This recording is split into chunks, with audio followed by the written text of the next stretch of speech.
Vous aimez ce podcast ? Soutenez-le grâce à l'option Acast Supporter. C'est vous qui choisissez combien vous donnez et à quelle fréquence. Cliquez simplement sur le lien dans la description du podcast pour le soutenir dès à présent. Bonjour à tous, je suis Johan Crochet, journaliste et podcasteur, et je vous souhaite la bienvenue pour un nouvel épisode de Prolongation. Prolongation est un podcast d'entretien où je rencontre des acteurs du football pour vous faire découvrir et pour décoder leur métier. L'idée est de donner des clés pour mieux comprendre le football avec ceux qui le font. Vous aurez accès à des entretiens avec des entraîneurs, des joueurs, des préparateurs, des recruteurs, des formateurs et même des spécialistes de la nutrition et du sommeil. Une seule règle, on prend le temps, on écoute les invités et on réfléchit tous ensemble. D'ailleurs, si vous avez apprécié l'épisode à venir ou que vous avez apprécié les précédents, je vous encourage à mettre les 5 étoiles et laisser un commentaire sur Apple Podcast pour faire découvrir Prolongation au plus grand nombre. Aujourd'hui, je reçois Elliott Prost, entraîneur des U17 chez les Colorado Rapids, franchise de MLS aux États-Unis. Avec lui, nous avons évoqué son parcours, l'organisation de son quotidien et des séances d'entraînement, sa vision du football et la place des jeunes au sein de la franchise, ainsi qu'en MLS. Nous sommes également revenus sur le développement du football aux USA, sur ses influences en tant qu'entraîneur et sur sa double culture franco-américaine. Voilà pour le résumé, il est temps maintenant de laisser la place à cette conversation avec Elliott Prost. Bonjour Elliott Prost et bienvenue dans le podcast Prolongation. Salut Johan, plaisir d'être ici. Alors Elliott, dans ce podcast on commence toujours par la même question, est-ce que tu peux nous raconter un match qui t'a marqué, ta Madeleine de Proust, le match auquel tu repenses de temps en temps? Alors ça peut être un match que tu as joué en jeune, un match que tu as joué un peu moins jeune, adolescent, plus tard, ça peut être un match auquel tu as assisté dans un stade, ça peut être un match lié à ton activité aujourd'hui, d'éducateur-entraîneur, ça peut être un match que tu as vu à la télévision, peu importe l'âge auquel tu as vu ce match, mais en tout cas c'est un match qui t'a marqué et quand on te dit allez, quel est ton souvenir foot, le premier truc qui te vient, c'est ce match-là? Moi, ça serait le match quart de finale de Coupe du Monde 2006, France-Brésil. Donc ouais, une époque où moi, à l'époque, j'avais 14 ans, je commençais un peu le foot à plus ou moins un bon niveau. Et juste le souvenir de la dominance de la France à l'époque-là, la pochette de Zidane sur ce match-là, où quand on y repense, on dit que Zidane, c'était le Brésilien sur ce match-là. Le fait que l'équipe de France ait une telle supériorité contre le Brésil et aussi des éléments à travers ça. Le duo Vieira-Makelele au milieu. Bon, à l'époque, c'est milieu de terrain défensif, donc des choses comme ça qui m'ont vraiment marqué. Et à une époque aussi où la France était... il était bon d'être français dans le milieu du foot. La France, elle jouait bien, il y avait des grands joueurs. C'était vraiment une belle génération et un tournoi qui avait vraiment marqué en 2006. Et je pense que ce match-là, c'était un match qui pourrait résumer la campagne de la France en Allemagne. Et ouais, c'était magnifique. C'est marrant parce que ce match-là, évidemment, tout le monde a souvenir de Zidane parce que son match est évidemment très spectaculaire et qu'il a un jeu très esthétique et donc tout le monde se souvient de toutes ces actions où il dribble les Brésiliens, etc. Mais tu l'as cité, moi j'ai un souvenir du match de Patrick Vieira qui est incroyable en fait. Pour moi, c'est peut-être le plus beau match que j'ai vu de Vieira et d'ailleurs en même temps de Makelele sous le maillot de l'équipe de France.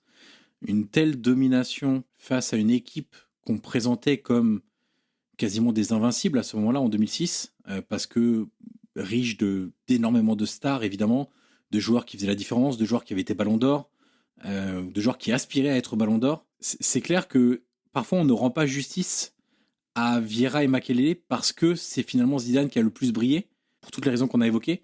Mais moi, si je dois ressortir un joueur de ce match-là, je crois que je ressors Patrick Vieira. Ouais, non, je suis assez d'accord avec toi. Et je sais pas si tu te souviens du documentaire Rendez-vous le 9 juillet, où il repart un peu là-dessus et il y a Makelele et Vieira qui font des anecdotes sur ce match-là en particulier. Et c'est intéressant comment ça nous décrit un peu la mentalité de la France à cette époque-là. Et c'est vrai que Zidane, c'était la face de l'équipe, mais que derrière, c'est sûr que comme tu dis, Vieira, Makelele, c'était vraiment les moteurs et c'est eux qui permettaient à Zidane de briller au final.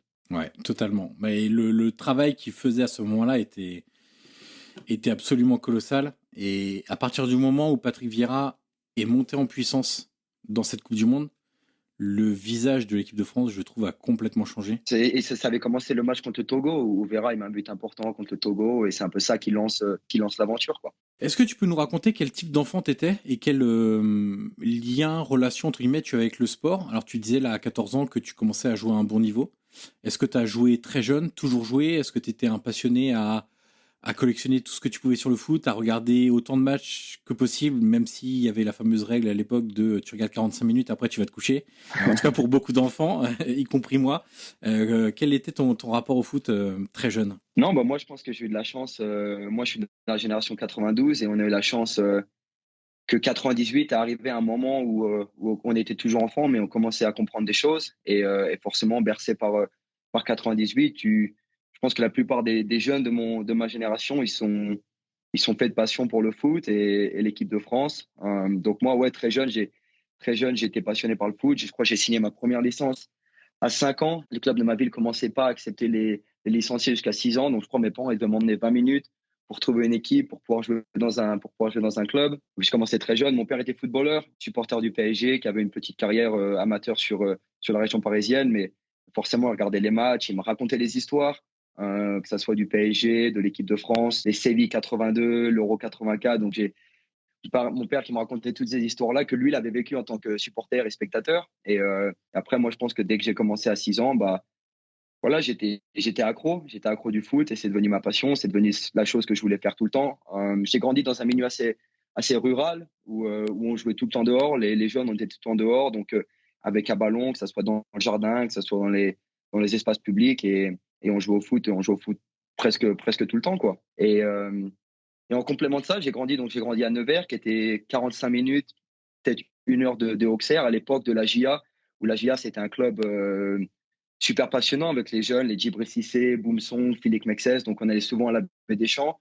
On a fait les épopées Ligue des Champions, on faisait les épopées Ligue 1. À l'époque où Auxerre, tous les ans, ça jouait soit la Coupe UEFA, soit la Ligue des Champions. Donc, la combinaison de l'environnement dans lequel j'ai grandi, la passion de mon père pour le foot, plus ce que m'apportait la GIA quand j'allais voir les matchs, c'était super d'être passionné de foot à l'époque parce que j'avais tout ce que je voulais de ce point de vue-là. En juillet 2007, on fait un bond en avant. Tu entres au centre de formation du DFCO où tu fais ton parcours de formation jusqu'en U19. Tu le disais, dans la région Bourgogne, on parle beaucoup de l'AGIA en termes de formation parce que ça a été un des plus beaux exemples, une des plus belles réussites déjà au niveau club de manière générale, mais aussi au niveau de la formation parce que tu as parlé de ce qui était sans doute la génération dorée avec Capot, Cissé, Mexès qui sortaient du centre de formation. Boumsong arrivait du Havre, mais était quand même assez jeune et a fait vraiment ses pas principaux de professionnels à Auxerre, avec d'autres joueurs aussi. Mais avant, il y avait eu les Jean-Marc Ferreri, les Cantona, les Vaillrua, les Cocard, etc., etc. Évidemment que le centre de formation du DFCO à l'époque est moins connu, parce que le DFCO est aussi un club plus jeune, parce qu'il n'était pas installé comme il l'a été pendant quelques années en Ligue 1, notamment avec Olivier Dalloglio. Est-ce que tu peux nous raconter ton expérience au centre de formation du DFCO? Comment tu arrives? Est-ce que c'est à travers une détection? Comment tu es repéré, détecté? Et ensuite, ton parcours de formation, donc si je compte bien, c'est de 15 à 19 ans. Ouais, tout à fait. Très intéressant à l'époque. Moi, donc je joue au Nevers Football Club à l'époque. On joue au niveau DH en moins de 15. Donc, on joue contre les Auxerre, Guignon, Dijon. Donc, il y a pas mal de clubs pro à l'époque en Bourgogne. Et je suis demandé par ces clubs-là. Auxerre, j'aurais pu. Pascal Vaillrua, qui était l'entraîneur de U14 à Auxerre à l'époque. Mon père, il était souvent au téléphone avec lui. Pareil avec Guignon et Dijon. Et moi, ce qui m'avait attiré par le projet dijonnais, c'était justement le club qui était jeune. Donc, le Dijon, je crois que le DFCO a été formé en 98. Donc, c'est en 2016. Donc, le club, il a moins de 10 ans d'existence. Et c'était vraiment le projet de Dijon de devenir ambitieux, d'accéder à la Ligue 1, de former des jeunes. Donc, vraiment le projet de créer quelque chose à Dijon qui n'avait pas été créé à ce moment-là. Donc moi, ça m'avait pas mal attiré. Et le message de recrutement du DFCO à l'époque, c'était que moi, en tant que joueur, dans la génération 92, j'allais faire partie intégrante de cette génération-là et qui allait apporter un nouveau souffle, un nouvel élan au club. Et ça m'a vraiment attiré. Je pense que le discours des éducateurs à l'époque, Grégory Pérez, Samuel Riscagli, qui avaient vraiment fait le maximum pour que moi, ma famille, on se sente bien au DFCO et qu'on prenne cette décision d'aller là-bas. Donc, il y avait un projet clair d'aller en Ligue 1. Moi aussi, individuellement, j'étais intéressé parce que j'allais arriver dans une situation où j'allais sûrement être titulaire, j'allais avoir beaucoup de temps de jeu immédiatement, alors qu'à Auxerre, je pense que la concurrence aurait été un peu plus rude. Donc ça m'attirait, moi, le fait de jouer un rôle essentiel dans la génération 92, dans l'équipe de U15 qui est préparée. Et ce projet-là, il m'a vraiment attiré. Je pense que voilà, les éducateurs du DFCO, ils ont utilisé le bon ressort, ils ont savoir les bons mots avec moi, ma famille.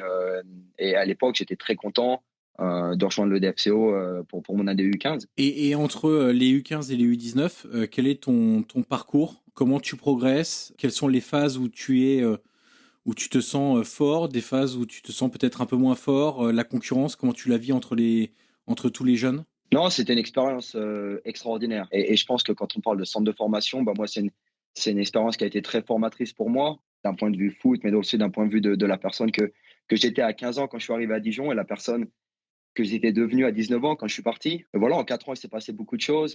Le coach que j'avais en U15, il est parti de l'équipe très tôt après mon arrivée. Donc, on a eu Sébastien Degrange qui est venu et qui a pris les U15. Je suis arrivé en août. Il a dû prendre les U15 en octobre. Et Seb Degrange, c'était l'adjoint de Rudy Garcia. Rudy Garcia, c'était l'entraîneur de l'équipe pro à ce moment-là. Et en fait, il est passé du staff professionnel pour repasser à la formation. Et Sébastien Degrange était un formateur dans l'âme, donc il nous a permis, nous les jeunes à cette époque-là, d'avoir une formation extraordinaire d'un point de vue technique, d'un point de vue tactique, d'un point de vue humain. C'était quelqu'un qui avait pour ambition de développer des jeunes et de les accompagner dans la formation. Il était patient, il était attentionné, J'ai beaucoup de choses positives à dire sur le coach que c'était à l'époque. Et voilà, nous, je pense qu'on a en 92, on a fait des choses assez importantes pour le DFCO. En 2008, on gagne le championnat de France UNSS qui nous permet d'aller faire une Coupe du Monde en Turquie, à Antalya en 2008. Donc, on est la première équipe dans l'histoire du DFCO qui a gagné quelque chose à l'échelle nationale. D'ailleurs, on avait été reconnu par la mairie de Dijon, des choses comme ça. Mais voilà, il s'est passé des choses intéressantes. J'arrive en U15. À la fin de ma première année, le centre de formation, il ferme. Il y avait un changement de politique au sein du club qui nous a forcé, nous les joueurs, à soit trouver autre chose ou soit rester à Dijon et trouver des ressources pour rester dans la région dijonnaise. Donc moi, ce que je fais à 16 ans, je prends mon premier appartement avec un coloc et j'essaye de. Je me sentais bien à Dijon. J'aimais bien l'environnement. J'aimais beaucoup mes coéquipiers à l'époque. J'aimais beaucoup les coachs avec qui je travaillais.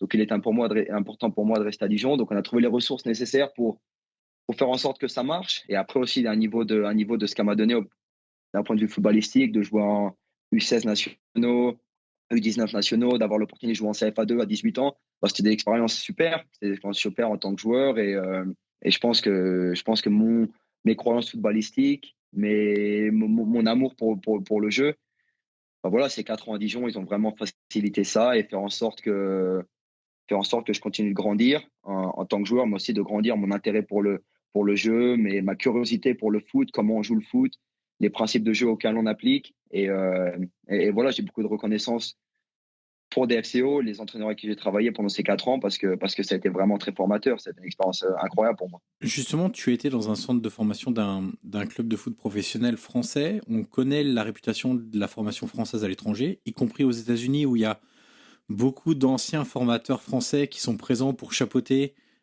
quasiment la direction technique ou le développement des jeunes, des académies, etc. en MLS. Est-ce qu'il y a un ou deux concepts, je sais pas, concepts, idées, préceptes, notions qui t'ont été enseignés au DFCO et que tu as emmené avec toi, que tu as gardé avec toi maintenant que tu es de l'autre côté, maintenant que toi tu travailles avec du 17 et dont tu te sers assez régulièrement en leur disant bah voilà moi ce que j'ai vécu quand j'étais dans un centre de formation français, voilà ce qu'il faut faire pas faire, ou ça peut être des choses d'ailleurs plus très terrain sur le comportement avec ballon, comportement sur ballon, tes préceptes de jeu, ta vision du football, ça peut être un peu tout sur et hors terrain.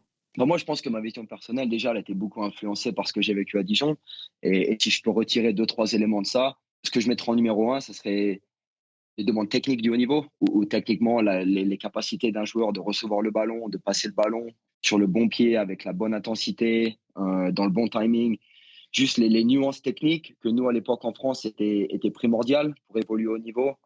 Je pense que c'est quelque chose qui m'accompagne aujourd'hui dans ma façon d'animer les entraînements, dans ma façon d'accompagner les jeunes. Voilà, il y a beaucoup de qualités qu'un jeune peut avoir, que ce soit physique, que ce soit tactique, mais au final, je pense que si le joueur techniquement il n'est pas capable de faire bouger le ballon, de déstabiliser l'adversaire, ça va être compliqué. Il y aura toujours un ceiling, comme on dit ici, pour le joueur. Si le joueur techniquement il n'est pas capable de jouer à haute intensité, à un rythme élevé, ça va mettre des limites dans le potentiel du joueur. Donc la technique, c'est quelque chose de super important pour moi.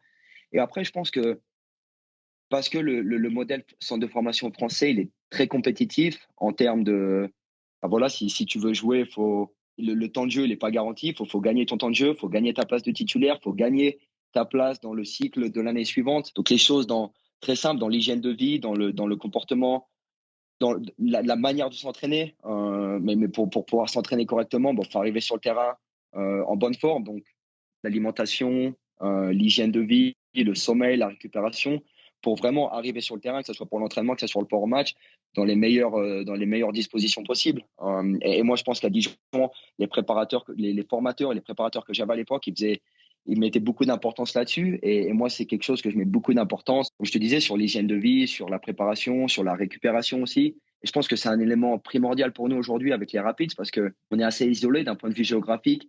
Donc forcément, on passe beaucoup de temps dans les avions, on passe beaucoup de temps à se déplacer, on passe beaucoup de temps en déplacement et ces choses-là, ça s'accumule. La fatigue, ça s'accumule, le stress des déplacements, ça s'accumule.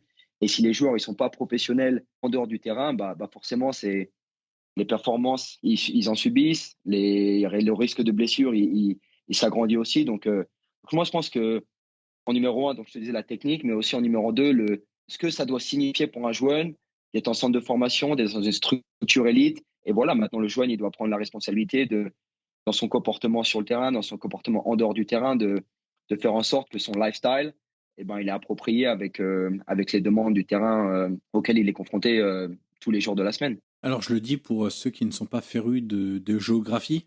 Tu parlais de l'isolement des Rapids. Donc, le Colorado, Denver, c'est au centre des États-Unis. Alors, c'est plutôt centre-ouest, pardon. C'est pas tout à fait le plein centre, mais on est quand même pas loin. Et on connaît la taille des États-Unis et les longueurs de déplacement qu'il faut faire quand on va jouer à droite ou à gauche, y compris d'ailleurs dans la catégorie jeunes, ce qui paraît peut-être parfois un peu dingue quand on est habitué un peu à ce qui se passe en France, où c'est un découpage géographique finalement assez resserré, ce qui peut se comprendre aussi. Là, aux États-Unis, c'est un peu plus compliqué. Donc voilà, pour ceux qui ne connaissent pas, je vous conseille d'aller faire un petit tour, de regarder où se situe Denver pour bien situer la situation d'Eliott et la grandeur des États-Unis et toutes les contraintes de déplacement qui en découlent forcément. En 2011, donc tu arrives en 2007 au centre de formation, en 2011 tu es en U19, tu espères être conservé par le DFCO et finalement ça se fait pas. Et là tu décides oui c'est un changement de vie en fait, tu décides de partir aux États-Unis. La question qui est évidente c'est pourquoi les États-Unis ? Parce que c'était il y a 12 ans. Il y a 12 ans, le football américain n'avait pas le développement actuel. Je pense le premier point c'est ça. Le deuxième point c'est que même s'il commençait à se développer, à se structurer, la médiatisation n'était pas la même. Et ça joue beaucoup forcément parce qu'aujourd'hui, si on voit ce qui se passe aux États-Unis, c'est parce que c'est beaucoup plus médiatisé aussi à l'étranger et que c'est médiatisé parce que, j'allais dire la MLS, mais ça c'est pour le plus haut niveau, mais fait en sorte de le médiatiser. Ils ont compris, ils savent très bien faire. De toute façon, on le sait, ils l'ont fait. Moi qui suis un petit peu la NBA, on sait comment ils font pour développer la NBA à l'étranger, comment ils ont fait pour la développer. Ils vont partir sur la même idée pour la MLS pour que dans les années à venir, ça progresse, etc. Donc pourquoi toi, il y a 12 ans, alors que la MLS, ça signifie pas grand-chose encore en France, tu décides d'aller aux États-Unis ? D'ailleurs, ça peut... Je te le présente sous la forme football, ça se trouve, c'est peut-être pas du tout lié au football. Non, moi je pense que c'est, comme tu dis, c'est un choix de vie à l'époque. Donc c'est un choix de vie qui implique des caractéristiques footballistiques, des caractéristiques personnelles, des caractéristiques sociales. Je sens que j'arrive un peu en fin de parcours à Dijon. Je fais ma dernière U19, je joue en CFA2 pas mal. Forcément, comme chaque jeune du centre qui joue en CFA2, l'étape d'après, c'est le groupe pro. J'ai des aspirations pour atteindre le groupe pro. Je pense que les aspirations ne sont pas forcément partagées par le DFCO à l'époque. Un contexte aussi scolaire où moi, je finis mon année de centre de formation de Dijon. On faisait notre cursus lycée sur 4 ans. Donc, j'arrive à la fin de ma 4e année, j'ai mon bac ES. J'aimais beaucoup l'école, j'étais bon à l'école. Donc, forcément, moi, j'avais ambition de continuer les études, faire un cursus universitaire, ce qui n'était pas vraiment... Le DFCO, il supportait ça, mais ce n'était pas vraiment évident. Dans les faits, ce n'était pas vraiment évident de continuer une structure scolaire à haut niveau, universitaire à haut niveau, et aussi de jouer au foot à haut niveau. Il y en a qui le font, mais crédit à eux, moi, je pense que c'est pas toujours facile en France. Donc ouais, j'arrive un peu en fin de cycle. Je travaillais avec, j'avais rencontré des gens qui travaillaient dans des agences à l'époque, qui envoyaient pas mal de jeunes issus de centre de formation, un peu dans mon cas, dans ma situation, qui n'avaient pas vraiment fait le pas vers le monde professionnel et en fait leur proposer une orientation au niveau des États-Unis où tu peux faire les deux. Le système universitaire américain, justement, il est super développé pour faire ça, pour permettre aux jeunes de continuer à faire les études à un bon niveau et jouer au foot à un bon niveau, malgré ce que peut-être les a priori ou ce que les gens ils peuvent en penser. Le foot universitaire, c'est correct ce qui se passe, c'est différent dans le style de jeu, dans les principes, dans la mentalité, c'est vraiment différent. Mais il y a beaucoup de bons joueurs. Et moi, ce projet-là, il m'est proposé. Aussi, moi, je suis jeune à l'époque, j'ai 18 ans à l'époque avant que je parte, quand je prends la décision de partir. Voilà, les États-Unis, ça attire la grandeur, un peu ce que tu dis, l'industrie du sport, la NBA, la NFL, et de repartir à zéro, un peu de repartir à zéro dans un pays où à 19 ans, bah, tu as une chance de tout recommencer. Et je pense que c'est pas donné à tout le monde l'opportunité à 19 ans de recommencer, de repartir à zéro, de te refaire un nom. Dans un coin de ma tête aussi, il y a justement ce que tu dis, le fait que la MLS, c'est pas la ligue la plus développée au monde, la ligue la plus médiatisée au monde. Donc moi, je prends ça d'un côté, bah, parce que c'est pas développé encore très bien parce que c'est pas le plus médiatisé, bah, peut-être qu'il y aura des opportunités pour moi que j'avais pas en France à l'époque en Ligue 1 ou en Ligue 2 parce que la Ligue 1, la Ligue 2, j'ai pas envie de dire que c'est saturé parce qu'il y a des joueurs qui sortent tout le temps, mais en France, comme on disait à l'époque, si t'es pas un phéno, bah, c'est dur de percer. Et je pense qu'aux États-Unis, bah, moi, j'avais l'ambition de pouvoir percer, peut-être pas un peu plus facilement, mais d'avoir des opportunités peut-être qui ne m'auraient pas été présentées en France à l'époque. Et moi, quand je grandissais, j'avais je m'étais beaucoup intéressé à la culture américaine, surtout avec les Martin Luther King, les gens comme Malcolm X, tout ça. Et j'ai l'opportunité de venir à Atlanta, qui était la ville de Martin Luther King, justement. Et je pense qu'il y avait beaucoup de signes à l'époque, je pensais qu'il y avait beaucoup de signes qui me disaient que c'était le chemin et c'était le tournant que je devais prendre dans ma vie à l'époque-là. Et c'est un peu ça qui motive ma décision. Justement, je m'arrête sur un passage. Le football universitaire, on sait que l'organisation du sport est totalement différente aux États-Unis, que le sport universitaire a une place prépondérante, très importante, que, je vais pas dire tout le monde, mais beaucoup de gens se bagarrent pour avoir une bourse, pour pouvoir accéder aux meilleures universités, pour ensuite accéder aux meilleurs clubs, clubs universitaires. Comment tu plonges là-dedans, toi? Comment tu t'acclimates à ça? Comment tu t'habitues à ça? Comment tu découvres ça? Ce système qui est tellement différent de ce que tu as connu en France. Non, c'est sûr, différent, c'est vraiment le bon mot. Avant d'arriver ici, moi, j'avais été vraiment impressionné par les capacités des universités américaines financières et en termes de ressources d'attirer des jeunes de l'Europe. Moi, il y a un coach américain qui m'appelle du jour au lendemain, qui me dit, on te veut, on va tout payer. La scolarité, ça devait être, je crois, les frais les tuition, comme ils appellent ça ici, les frais de scolarité à l'année, ça devait être 25 000 dollars juste pour étudier. Il me dit, on va tout payer. Après, il me dit, on a un appartement pour toi qu'on va te payer, on va te prendre en charge à 100%.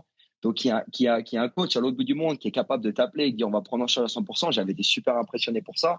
Et je me dis, bah, le projet doit être sérieux. Donc, vraiment, c'est ça qui m'avait vraiment mis un peu la puce à l'oreille et donné l'envie de découvrir ça. Et une fois que tu arrives ici, bah moi, l'adaptation, elle n'était pas facile au début parce que voilà, j'arrive, comme je t'ai dit, à Atlanta, au sud des États-Unis. L'accent, il est un peu différent. L'accent américain, il est différent. Les gens, c'est difficile pour moi de les comprendre. C'est difficile pour moi de me faire comprendre également. Et en fait, j'arrive dans un vestiaire à l'époque où je crois que j'arrive aux États-Unis. En fait, dans mon vestiaire, il y a des Anglais, des Allemands, des Espagnols. Donc, c'est vraiment une expérience assez cosmopolite. Et en fait, le fait que tu arrives dans un vestiaire et il y a pas mal de tes coéquipiers qui vivent la même chose, bah, une fois que tu passes les 2-3 semaines d'adaptation, bah, en fait, c'est une expérience incroyable parce que tu es avec des gens du monde, vraiment du monde entier, des Sud-Américains, des Africains, des Européens, vraiment des gens qui viennent de partout dans le monde.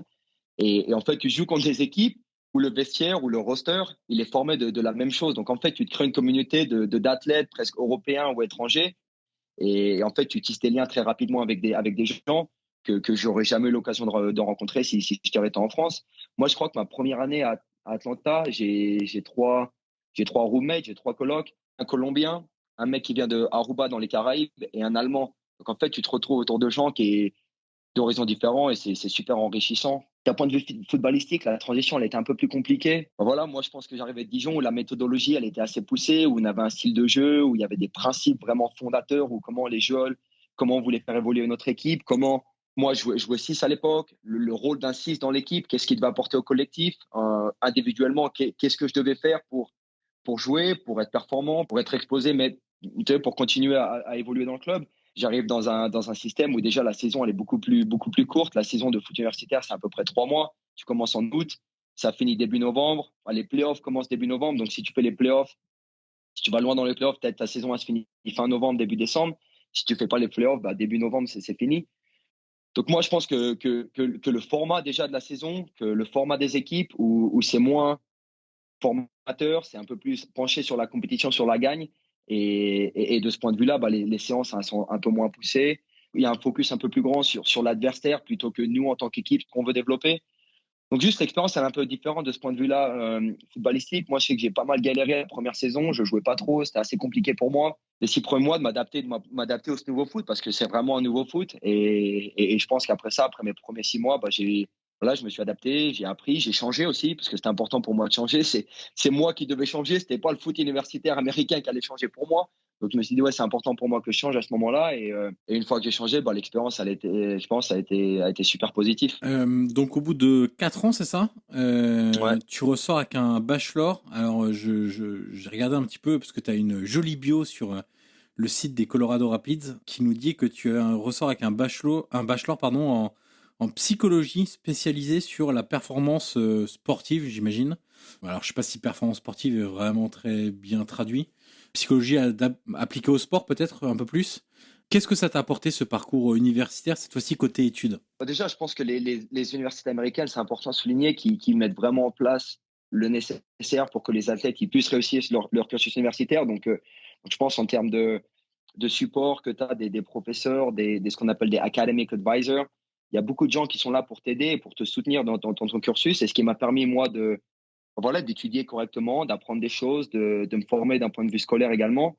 Et moi, mon cursus, en fait, il a été influencé. J'ai toujours été intéressé par la psychologie, de m'intéresser à comment les gens réfléchissent, qu'est-ce qui justifie le comportement des individus dans différents contextes sociaux, dans différents environnements, comment ça peut influencer les gens et plus particulièrement les athlètes et leur développement. Donc moi, en fait, ce qui m'a intéressé, c'est que donc on connaît un peu la culture sport américaine avec les Michael Jordan, avec les Tiger Woods, avec les LeBron James, les Tom Brady, qu'en fait, comment on peut prendre un individu lambda et presque l'emmener sur le toit du monde, dans sa discipline et d'emmener sur le toit du monde dans le milieu du sport. Et moi, en fait, c'est ce que je me suis intéressé à ça et qu'est-ce qui fait en fait dans la psychologie, dans la formation mentale de ces personnes-là, comment un adulte, comment un jeune, on peut l'accompagner de son environnement, d'être un jeune lambda à presque venir sur le toit du monde. Donc, qu'est-ce que ça dit en matière de résilience, comment les jeunes ils font face aux setbacks, comment on dit, comment les jeunes ils font face aux échecs, comment ils rebondissent une fois qu'ils sont sur le toit du monde, comment ils restent là-bas d'un point de vue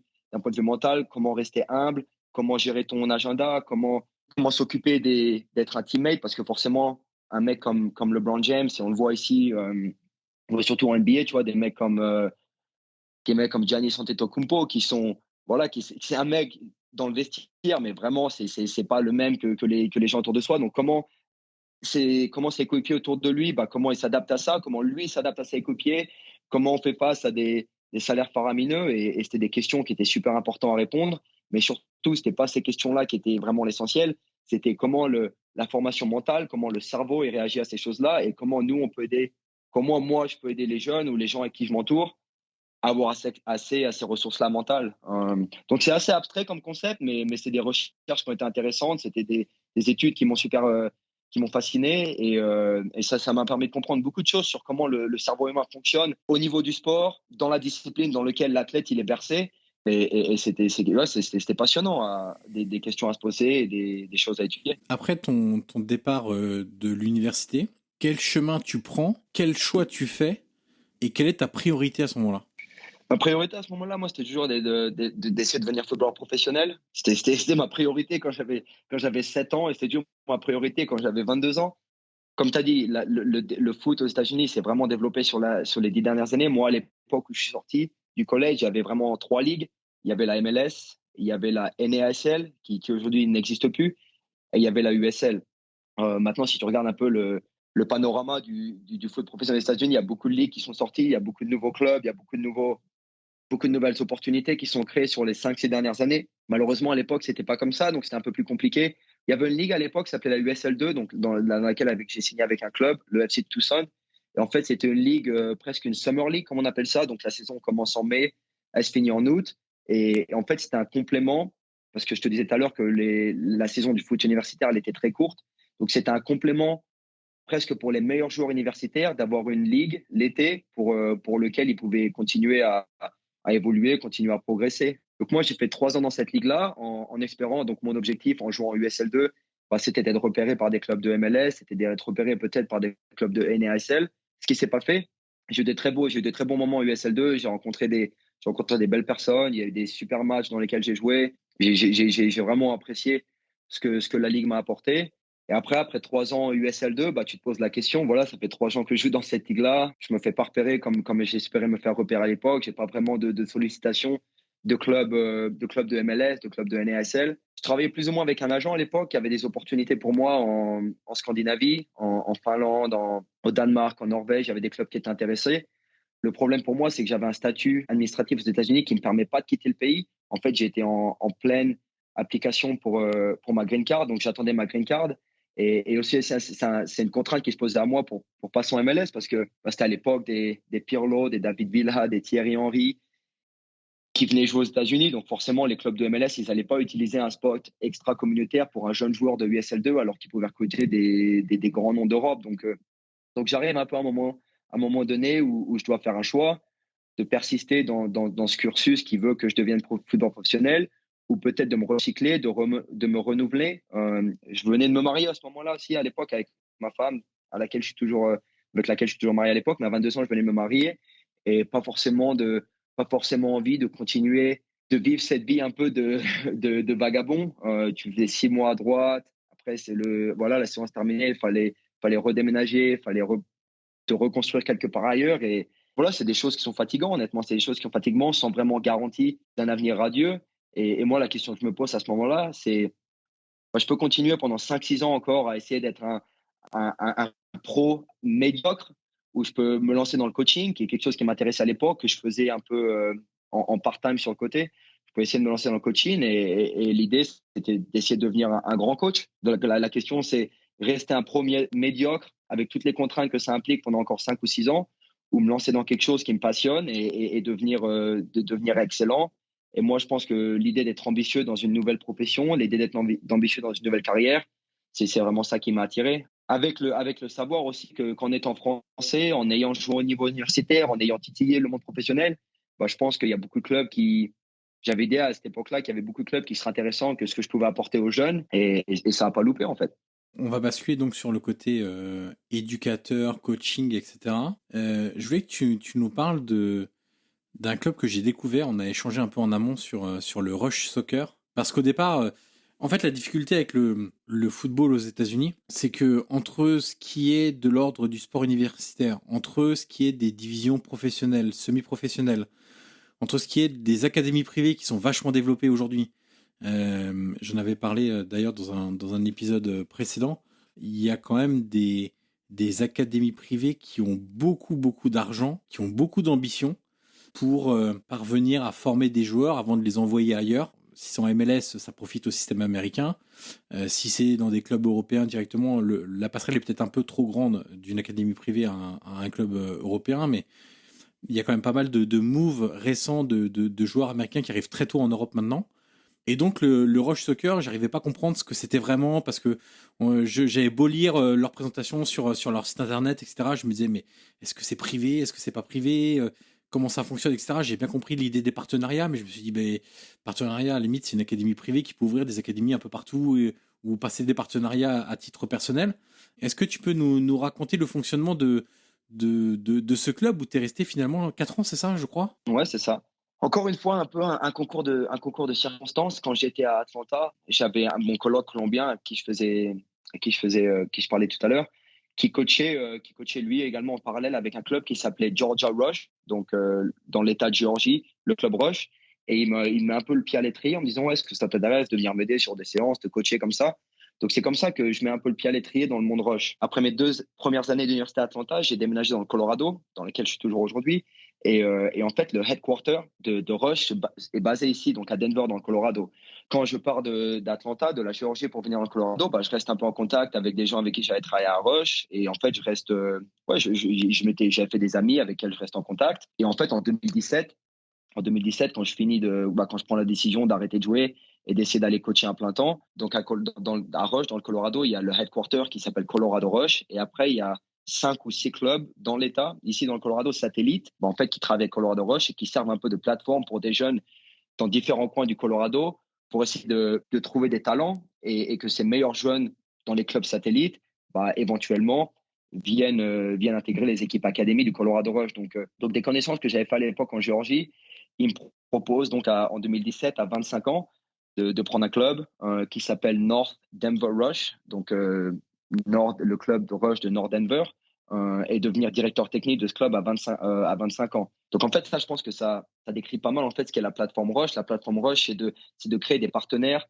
à travers le pays, à travers le monde, et que ces meilleurs éléments-là, que les diamants, que les pépites, comme on dit, que les pépites de ces clubs-là, ils se relocalisent dans le Colorado et qui viennent intégrer les équipes académies de Colorado Rush qui, eux, à l'époque, jouaient au plus haut niveau.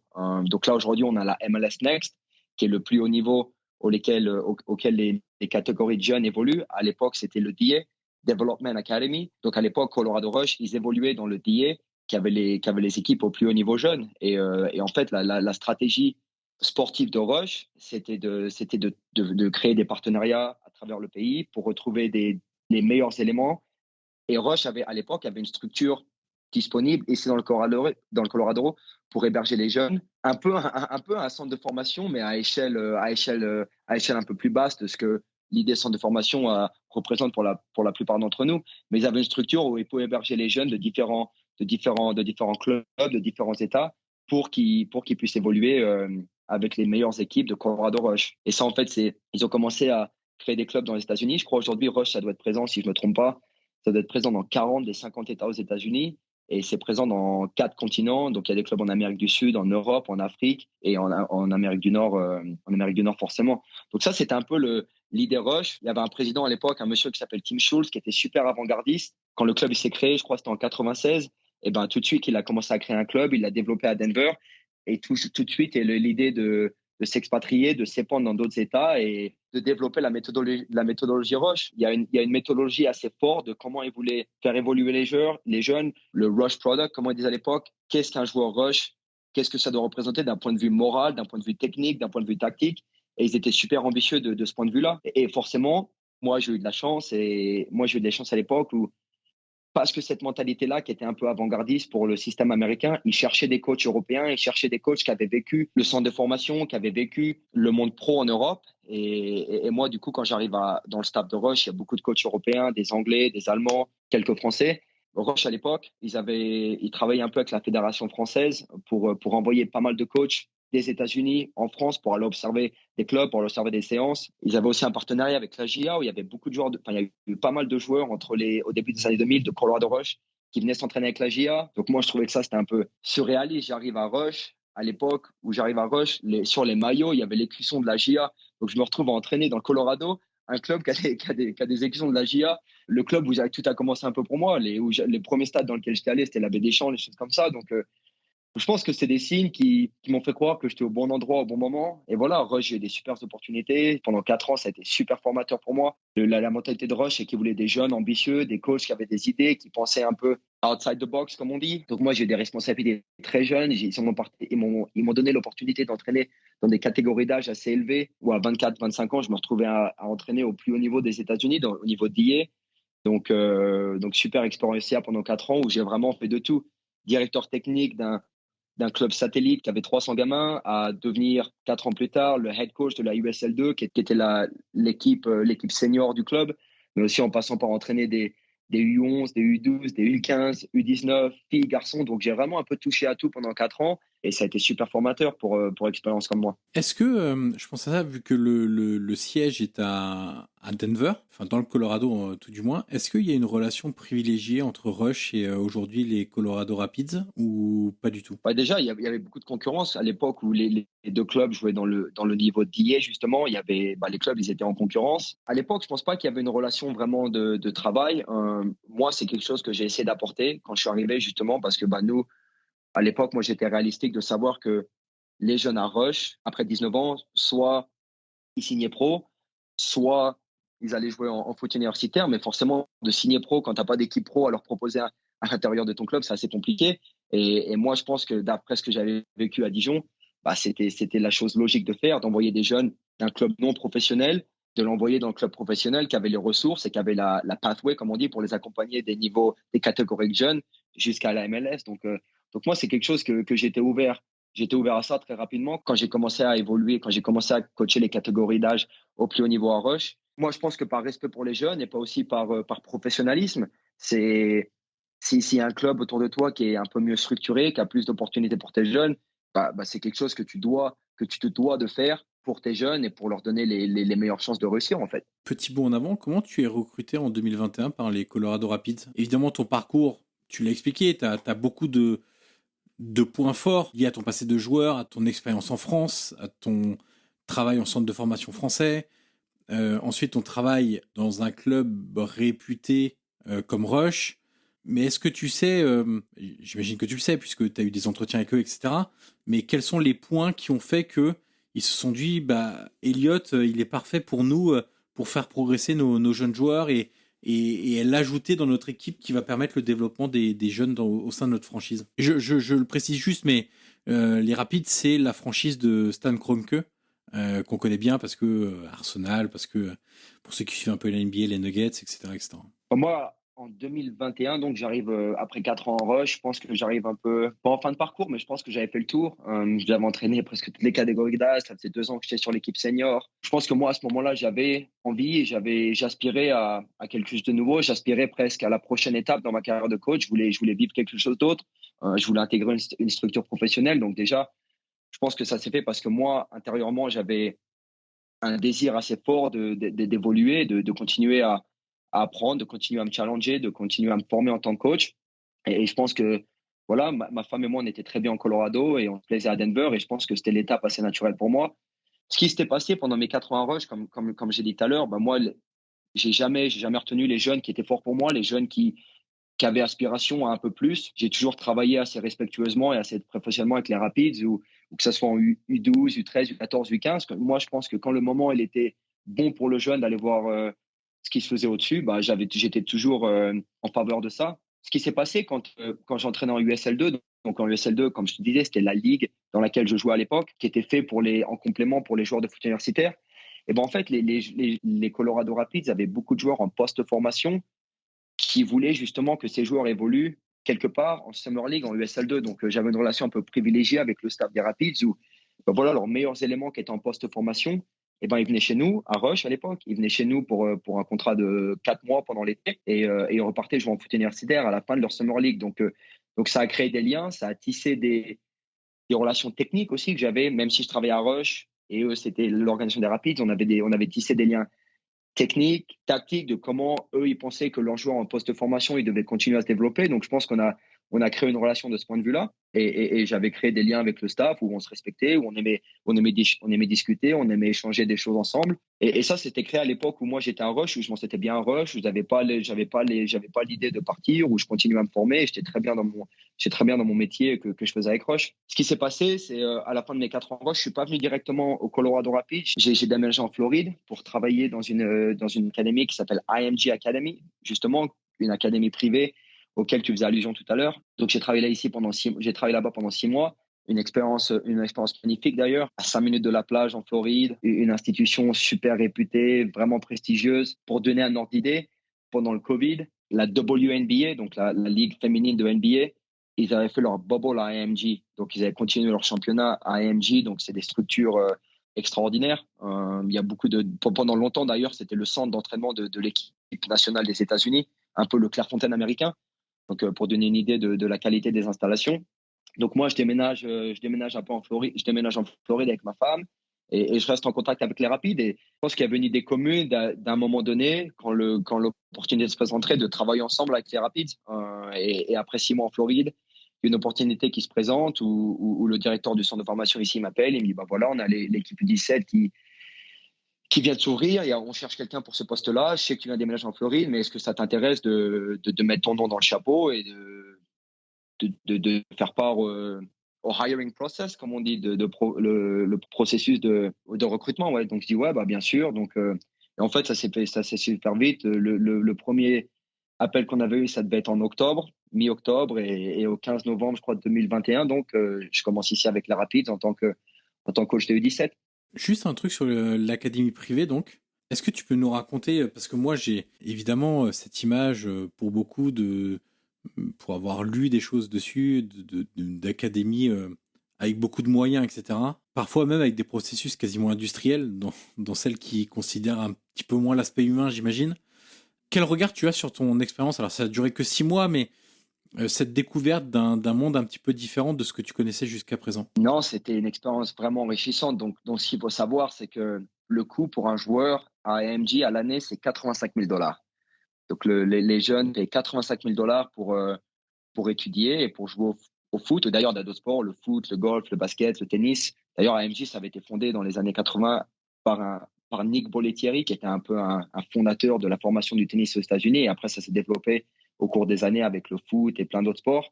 Moi, je pense que je dis ça pour donner un peu l'idée des joueurs et du contexte à AMG, les joueurs auxquels tu as accès. Mais quand je dis les joueurs, je parle du joueur, l'individu, mais je parle aussi de la famille, au niveau des demandes de la famille, parce que c'est des jeunes, bien souvent, qui viennent de milieux très aisés, où les parents ont des métiers ou des carrières très élitistes. Moi, j'avais un joueur, pour donner une idée, j'avais un joueur, son père il travaillait avec Elon Musk sur SpaceX, des choses comme ça. Donc tu as affaire à des parents, à des familles de très haut niveau auquel tu te dois, que tu le veuilles ou non, de rendre compte, de t'expliquer. Moi, je pense que c'est intéressant à l'époque et c'était quelque chose qui m'amusait presque. C'est, ben voilà, tu as affaire à des jeunes qui ont des parents qui sont très riches, millionnaires, qui sont très successful dans leur carrière. Mais quand on parle du foot, quand on parle du développement du jeune, eh ben pour moi, ça devient presque irrelevant, comme on dit. Ça n'a pas de rélevance. Tu peux être le plus successful possible dans ta carrière. Quand il s'agit du foot, quand on parle du ballon, quand on parle du terrain, c'est un peu moi qui tient la dynamique parce que c'est mon métier, parce que je suis professionnel et parce que c'est mon sujet d'expertise. Donc, à AMG, quand on parle de cette académie privée, faut comprendre le contexte, les jeunes, les individus auxquels ton audience, j'ai envie de te dire ton audience, avec qui tu travailles. Et aussi, il y a un qui est très américain, il y a un système de scholarship où pas tous les joueurs payent ce prix-là à l'année. Où il y a des joueurs qui viennent gratuitement parce qu'ils sont très forts au foot et parce que ça peut devenir la vitrine d'un MJ si le joueur il perd, si les joueurs ils jouent en MLS, si le joueur il vient pro. Donc c'est un peu le mix entre des jeunes qui viennent de familles assez aisées et les jeunes qui viennent de familles moins aisées mais qui sont en scholarship. Et ces jeunes-là, ils doivent cohabiter en fait. Ils doivent cohabiter. Bon, après, je pense que en tant que coach, toi, tu as les capacités d'influencer ça. Comment tu vas animer ton groupe, quelle culture au sein de ton équipe, quelle culture au sein de ton groupe tu veux développer. Moi, je pense que du premier jour où j'ai commencé cette aventure-là, moi, c'était la thématique qu'on s'accepte les uns les autres pour qui on est et on se doit d'être nous-mêmes. Et en tant que teammate, en tant que coéquipier, c'est ta responsabilité d'être toi-même, mais c'est ta responsabilité d'accepter les autres et d'accepter pour qui il est, même s'il vient d'un milieu un peu différent du tien. Et tu te rends compte, et c'est ça la beauté du foot. Si tu me demandes, c'est qu'en fait, quand le coup de sifflet est donné, quand tu commences sur le terrain, en fait, d'où tu viens, on s'en fout. Tu t'en fous quand tu fais un exercice de passe, quand tu fais un exercice tactique, quand tu fais un exercice de ressortir de ballon.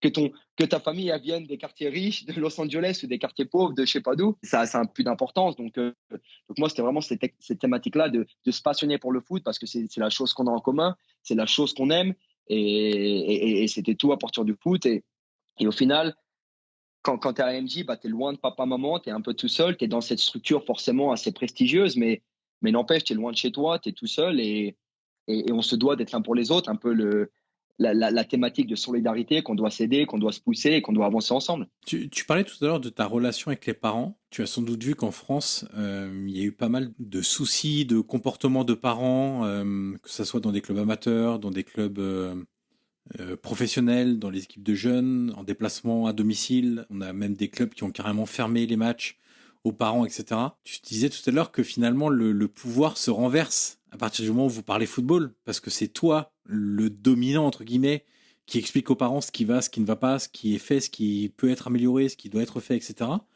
Ces parents-là, est-ce qu'ils te mettent aussi la pression sur moi je paye 85 000 dollars par an, je veux que mon gamin y joue et je veux qu'il progresse. Bien sûr, et d'ailleurs, tu vois, je sais pas si tu as suivi un peu ce qui se passe avec l'équipe nationale des États-Unis, un peu le scandale Berhalter avec Reina. Donc, la thématique, elle est vraiment actuelle. Mais la thématique actuelle qui est dans les médias aujourd'hui, ça fait bien plus longtemps qu'elle existe. Et comme tu dis, ça peut être un problème. Moi, je pense que je pars toujours du principe où tu dois être clair dans ta communication avec le joueur, tu dois être clair dans ta communication avec les parents. Et aussi, la vision du club, elle doit être claire en termes de, quels sont les objectifs pour ton enfant. C'est quoi ce qu'on appelle la big picture? Où est-ce que ton enfant il est à l'actuel, selon la catégorie d'âge? Et c'est quoi les objectifs quand il finit sa formation avec nous? Et après, c'est quoi comme on appelle les building blocks? C'est quoi les étapes pour le joueur d'aller de A à Z? Voilà, il y a des parents qui comprennent, il y a des parents qui ne comprennent pas. Aujourd'hui, moi, je pense qu'on est très chanceux dans les MLS Academy parce que les jeunes, ils payent rien. C'est tout pris en compte de A à Z. Donc, voilà, nous, le jeune, il arrive en août, il repart en juin l'année prochaine. Et nous, tout ce qu'on fait, c'est en avion. On passe des semaines à l'hôtel. Par exemple, la Generation Adidas Cup, il y a 8 jours à l'hôtel avec les avions, repas, matin, midi et soir. Donc, les jeunes, ils ne paient rien de A à Z. Donc d'un point de vue financier, le support qu'on apporte aux parents, je pense qu'il y a beaucoup de parents qui sont qui apprécient ça, les opportunités qui sont données à leurs enfants. Et forcément, il y a des conflits. Il y a des conflits où voilà, les parents, ils ont une vue assez restreinte sur le développement de leurs joueurs, sur les opportunités que leurs enfants devraient avoir. Alors que nous, c'est forcément, il y a la thématique de l'individu, il y a aussi la thématique du collectif. Mais moi, je pense que c'est des choses qui peuvent se résoudre en communiquant, et il faut aussi avoir de l'empathie. Il faut aussi avoir de l'empathie pour les parents qui veulent que leurs enfants ils se réussissent.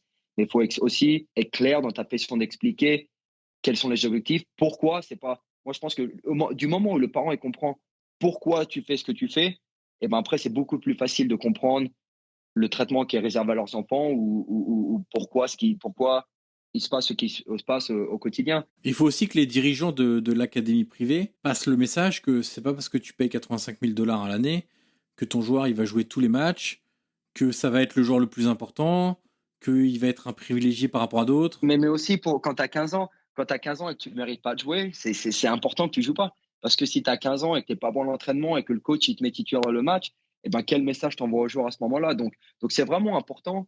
Et moi, je pense que c'est vraiment important de faire comprendre aux parents que les décisions, il n'y a rien de personnel contre le jeune, ce n'est pas une attaque, ce n'est pas quelque chose de subjectif, c'est vraiment une décision qui est prise objectivement dans le meilleur intérêt du joueur. Et je pense que quand tu expliques ça aux parents et que quand les parents ils comprennent que tu es sincère, que tu es objectif et que ça soit évident à ce moment-là ou non que tu veux le meilleur pour le joueur, eh ben c'est plus facile de comprendre. Après, il y a des parents qui ne comprennent pas. Et moi, je pense que ce moment-là, si les parents ne comprennent pas, que si tu as des discussions, si tu présentes ta vision, si tu présentes pourquoi tu fais ce que tu fais à ce moment-là et que les parents ne comprennent pas ou que les parents, ça ne leur plaît pas, et ben à un moment-là, on se serre la main et puis le joueur, il faut qu'il aille ailleurs et puis nous, on avance. On va revenir aux Rapids. Aujourd'hui, tu coaches les U17, donc depuis novembre 2021, si j'ai bien tout suivi. Est-ce que tu peux nous raconter ton quotidien, la fréquence des entraînements, les types de compétitions auxquelles les U17 participent? Parce que tu as parlé j'avais prévu d'en parler un peu plus tard, mais on peut l'évoquer maintenant. Il y a des compétitions énormes de jeunes, la Generation Adidas Cup, que j'avais suivi un peu l'année dernière. Quand on parle juste avant, je parlais un peu de médiatisation, du football américain à l'étranger. Quelque chose de tout bête, mais ces compétitions, donc U15 ou U17, si je me souviens bien, avec des clubs invités de divers continents. Alors, de divers continents, c'est essentiellement Europe et Amérique du Sud, si je ne me trompe pas. Il me semble pas avoir vu de formation africaine ou. D'ailleurs, nous, c'est marrant que tu dis ça. L'année dernière, on avait une équipe du Nigeria qui était dans notre groupe. Nous, on avait tiré dans notre groupe, on avait une équipe du Nigeria et en fait, au dernier moment, ils n'avaient pas pu venir. Mais je pense que la Generation des Cup, ils ont pour objectif d'inclure presque le monde entier du niveau du foot, quoi. Il y a des équipes du Japon qui sont venues dans le passé, donc c'est vraiment la compétition internationale. Ouais, et si je me trompe pas, il me semble que c'était à Dallas, non? Ou c'était pas dans le Texas? C'est ça. Ouais, c'est ça, hein. Avec un complexe incroyable, avec un nombre de terrains incroyable, avec le nombre de matchs en même temps entre U15 et U17, c'était fabuleux. Et ils diffusaient plusieurs matchs par jour, je crois que c'était 4 sur Twitch. Et moi, j'avais regardé, par exemple, de mémoire, hein, j'avais regardé la Roma étant club invité. Il y avait United en invité, mais je les avais pas vus. Il y avait River Plate en invité. Il y avait Porto en invité. Et après, il y avait, je crois, alors je sais pas si elles étaient toutes là, mais je crois qu'il y avait quasiment toutes les franchises MLS Ouais, il y avait toutes les classiques. franchises MLS. L'année dernière, il y avait aussi Valence d'Espagne qui était venu, le Celtic Glasgow. On avait joué d'ailleurs, nous, contre la Roma, le U17. Et justement, bah, j'en avais parlé, mais j'avais vu un match entre l'Inter Miami et la Roma. Et la différence athlétique entre l'équipe donc de Miami et la Roma était incroyable. En fait, il n'y avait même pas de match à ce niveau-là parce que les joueurs de la Roma, qui est pourtant un des meilleurs clubs formateurs italiens, ils se sont fait, mais tous les joueurs faisaient une tête de moins. Et dans les duels, ils se sont fait manger. Et il n'y a pas juste les duels, c'est la capacité d'accélération, la capacité à répéter les efforts, à faire beaucoup d'appels, à mettre beaucoup de rythme et de densité. Et c'est en ça que c'est intéressant aussi de voir un petit peu les types de football, justement dans ces compétitions internationales, où tu avais des équipes comme River qui étaient capables de garder le ballon pendant 1 heure et de jamais le donner, et d'autres équipes, d'autres franchises qui étaient totalement différentes. Et donc, pour revenir un peu à la question de base, c'est nous raconter ton quotidien, les séances d'entraînement, ces fameuses compétitions classiques ou tournois internationaux que tu as maintenant de manière très régulière. Non, bah, je pense que déjà, ce que tu as dit, c'est super juste. Nous, au quotidien, ici, au Rapid, c'est assez intéressant parce que c'est vraiment c'est presque la même image que moi, ce que je faisais en tant que joueur à l'époque. Donc, nous, d'une semaine typique, je vais te raconter un peu. Le lundi, c'est notre jour de repos. Donc, les joueurs et le staff, ils sont off le lundi. Et le staff, ils sont off dans la manière où on vient pas au bureau, on travaille de chez nous. Mais après, on reprend le travail de chez nous. Lundi, c'est assez dédié. Revue du match de week-end, préparation pour la semaine, communication avec les joueurs, revue peut-être personnelle ou individuelle avec certains joueurs de ce qui s'était fait à la compétition le week-end précédent. Et après, nous, on a la chance au niveau des U17, c'est qu'on a les jeunes au stade qui font l'école ici. Donc, les jeunes, ils sont tous à l'école avec les Rapids. On a une structure qui s'appelle, qui est d'ailleurs sponsorisée par Audi. La MLS, ils ont fait une initiative avec Audi de fournir aux Academy MLS une plateforme où les jeunes ils peuvent faire online school, ce qu'on appelle. Donc, tous les jours, ils sont au stade. Ils arrivent le matin à 9h. On a entraînement le matin à 10h. Après, ils sont en classe de 11h30 jusqu'à 16h. Et après, on a entraînement de soir. Ça, c'est le mardi, mercredi, jeudi. Et le vendredi, ils viennent un peu plus tard. Le vendredi, les joueurs, ils arrivent à midi. On a entraînement le soir. On a juste une seule séance sur le mercredi. Nous, ce qu'on a fait avec les Rapids, ce qui est assez intéressant, donc la séance du mercredi matin, on la fait pas sur le terrain, mais on la fait en classe avec les joueurs et sur des thématiques qui sont en dehors du foot. Donc, on fait ce qu'on appelle, ça s'appelle du character development, donc du développement moral, en fait. Et on parle on parle de l'hygiène de vie, on parle de comment ouvrir un compte en banque, de comment remplir un CV, de comment faire des choses qui sont en dehors du terrain, mais où on accompagne les joueurs dans la formation morale et dans la formation de leur caractère. Moi, ce que je trouve super intéressant, donc. Mais après, c'est une structure assez normale pour centre de formation. 6 entraînements dans la semaine, match le week-end. Nous, on a la chance au Rapids et c'est vraiment une chance où l'équipe première, la réserve et l'académie, on est tous dans la même structure. Donc, on est tous au stade ici. Par exemple, la salle de muscu, c'est la salle de muscu commune de l'équipe première, de l'équipe réserve et de l'académie. Ça facilite des liens entre pas forcément le staff de l'académie et le staff des pros. On a beaucoup de conversations, beaucoup d'interactions. Et aussi les jeunes qu'on a qui sont au stade à longueur de journée, qui voient l'équipe pro, des fois, nous, on s'entraîne l'après-midi. Le matin, nos structures d'entraînement matin, c'est plus basé sur le développement individuel du joueur. Donc, chaque joueur ici, on a ce qu'on appelle un IDP, Individual Development Plan, où on catégorise le développement du joueur à l'année, à la mi-année, au mois et à la semaine. Donc, chaque semaine, il y a des thématiques de développement différentes pour les joueurs en fonction de leur position et en fonction de leur statut et de leur rôle dans l'équipe. Donc, le matin, c'est des séances qui sont un peu plus axées sur l'individu, ou le soir, c'est des séances qui sont axées sur l'équipe ou le collectif. Mais des fois, tu te rends compte que le matin, tu es à la séance avec l'académie et il y a un joueur qui s'est blessé avec l'équipe réserve ou il y a un joueur qui s'est blessé avec l'équipe pro. Donc, il y a l'entraîneur ou quelqu'un qui est bien sur ton terrain. Hey, j'ai besoin d'un milieu de terrain défensif, j'ai besoin d'un arrière latéral.